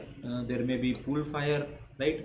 So in terms of pool fire, we need to understand that the liquid, if spilled, right, liquid fuel if spilled onto the ground, spreads out to form a pool, right? And by getting certain ignition source, okay, it will be firing, right? And how it will be looking like, you can see, okay.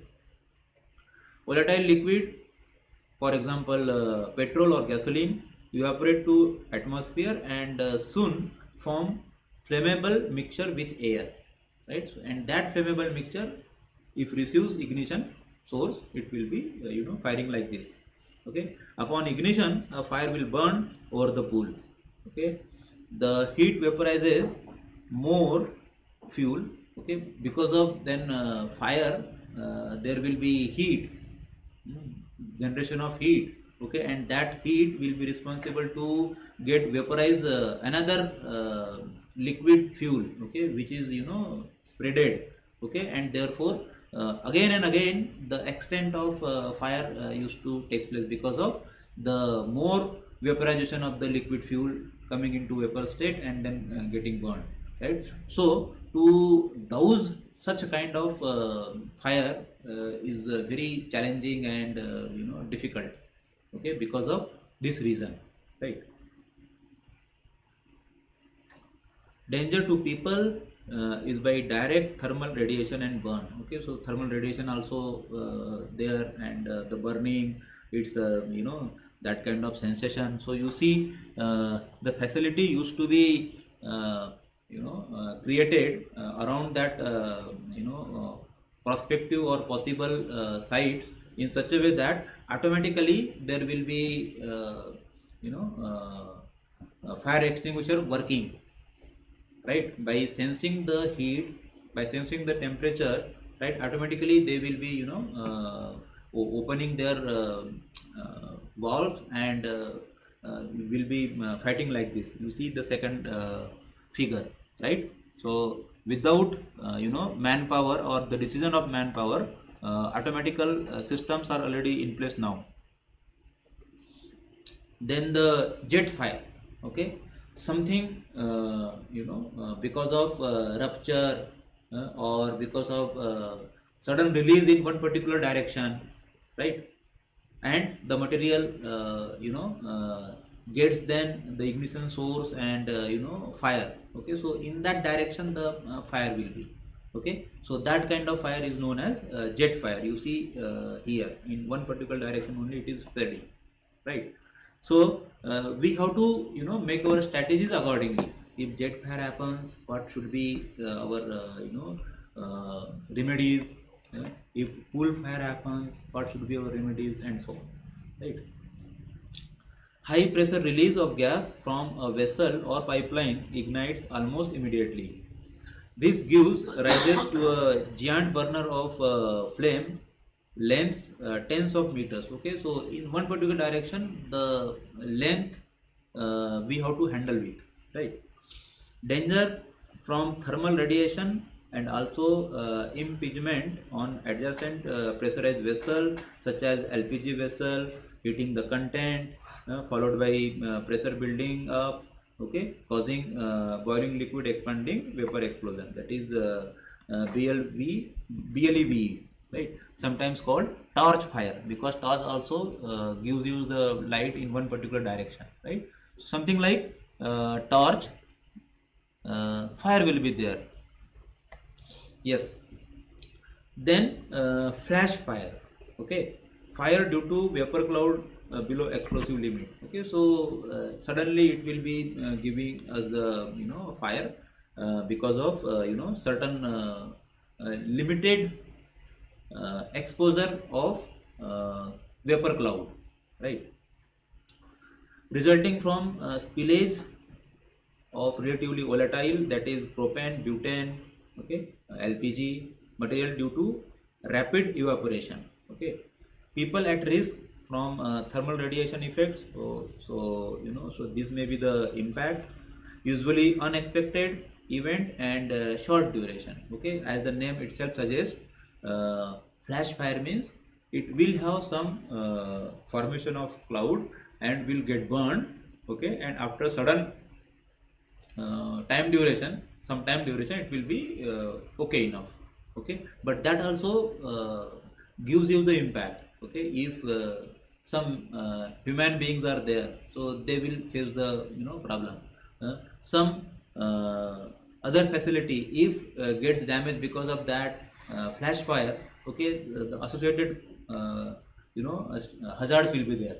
So all those things we have to take consideration in the design or in the practice approach. Yes. Then vapor cloud explosion, right? So as I told you, the vapor may be of some solid particles like grains. The vapor may be some liquid fuel and it has got evaporated, so those vapor, right? The cloud will spread from too rich to through flammable range to too lean, right? As I told you, there will be some LFL, there will be some UFL, right? If the concentration is below LFL, fire will not take place. If above the HFL, fire will not take place. But if it is in between, fire will take place, right? So you can see the things in that aspect, right? Edges start to burn through deflagration, right? Steady state combustion it is called, right? Cloud will disperse through natural convection, right? I mean it will be getting increase and increase through the natural convection, as we know the density of air and how it travels from the lower range to the upper range. So in that way we can understand that the flame velocity will increase with containment and turbulence, right? Then if velocity is high enough, cloud will detonate. Okay, so again depending upon the velocity of the release of material or the velocity of the wind, the direction of the wind, okay, all those things will be playing their parts. If cloud is small enough, with little confinement, it cannot explode. Okay, so this is how the LFL, UFL, if you understand, we can design the safer process. Yes, then factors favoring overpressure of vapor cloud. Okay, so again the pressure of release and that kind of thing we need to understand. Confinement. Okay, if we design some confinement to the storage tank of some liquid fuel, right? So to design that, again we need to understand the things, right? It prevents combustion product escaping, giving higher local pressures even with deflagration, right? Creates turbulence, precursor for detonation, right? Then cloud composition, highly unsaturated molecules are bad due to high flammable range, low ignition energy, high flame speed, etc. Right? And again, weather also plays a great role.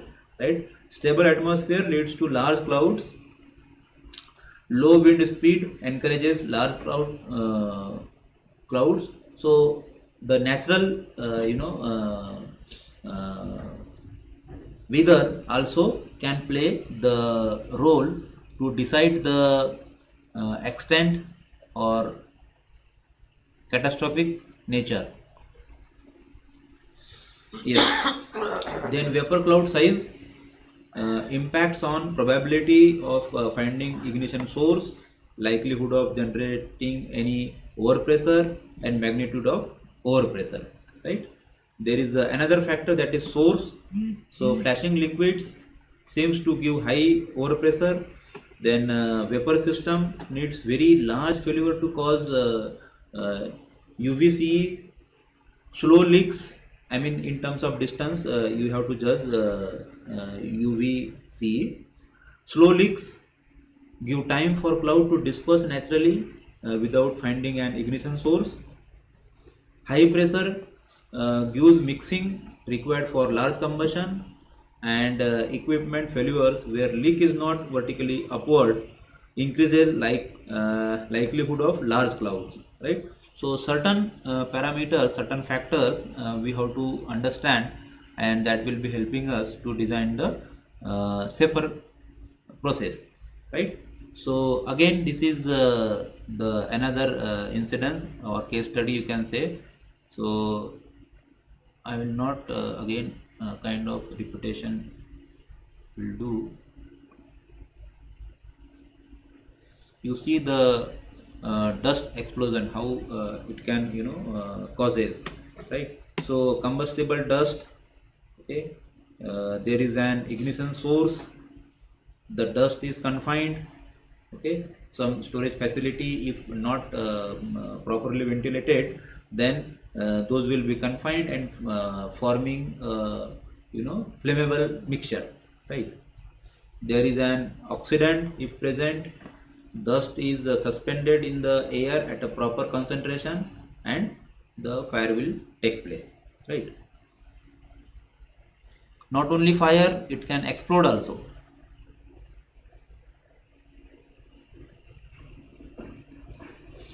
Yes, then hazards from toxic substances, right? Some sources of toxicants like toxic release, then fire and explosion leading to release of toxicants, right? Route of entry again, right? So the toxic release may give you the immediate effect, okay, but certain environment wherein the human is put into for work, right? If get exposed for longer duration, for months, for years, right? So because of certain routes of entry, that material may get into the body of that particular person, and after some duration, maybe after years, 3 years, 4 years later, he will be feeling the problem, right? And there will be such diseases which is incurable. So, for example, we visited to the Bhandara Ordnance Factory facility, right? So they work in various aspects of TNT, then ammonium nitrate, and many other sensitive plants, right? The workers employed there, right, maybe suffering from sleeping problem, maybe suffering from headache, right, and therefore they are allowed to do the duties only for 1.5 hours, 2 hours, and then they can go to their home. 1 hour, 2 hour in government facility itself, okay, where is certain norms used to be there, but because of these reasons, so that they may not get exposed, they may not get inhaled, they may not get injected, ingested, okay, by the critical limit of those hazardous chemicals. They are allowed to leave the facility even after 1.5 hours daily. Okay, so that kind of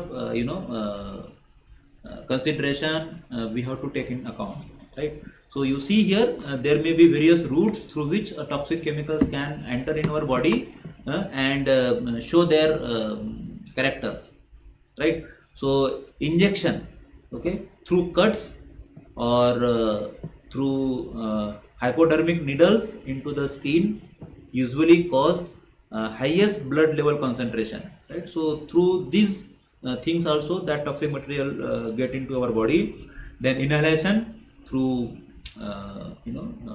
inhaled process, through mouth, through nose into the lungs, and then ingestions through mouth into stomach, and then gastrointestinal tract, okay, through dermal, okay, if your skin is getting exposed through this skin also the material get into your body, okay, and then they will play their role the moment its concentration becomes to a substantial level in your body, right?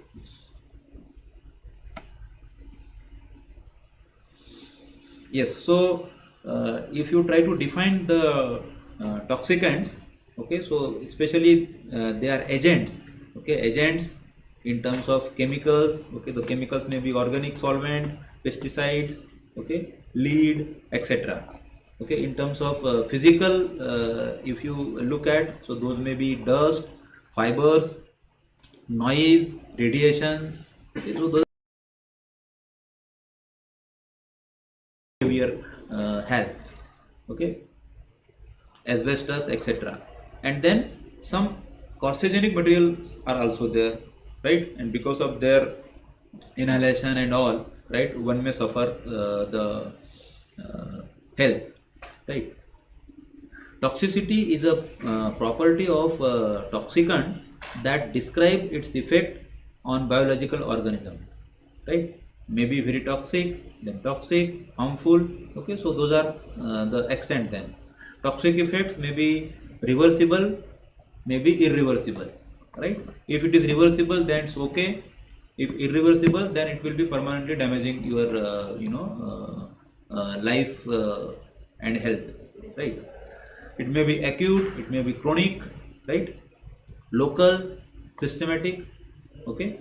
Local means wherever the exposure will be, only that part will get damaged, okay, and some maybe the entire health will get affected, right? Yes, so with this brief and the understanding up to what extent the error in process safety may cost you, okay, so that glimpse I told, and certain principles in terms of fire, then toxicants and all those things. right? So I stop here.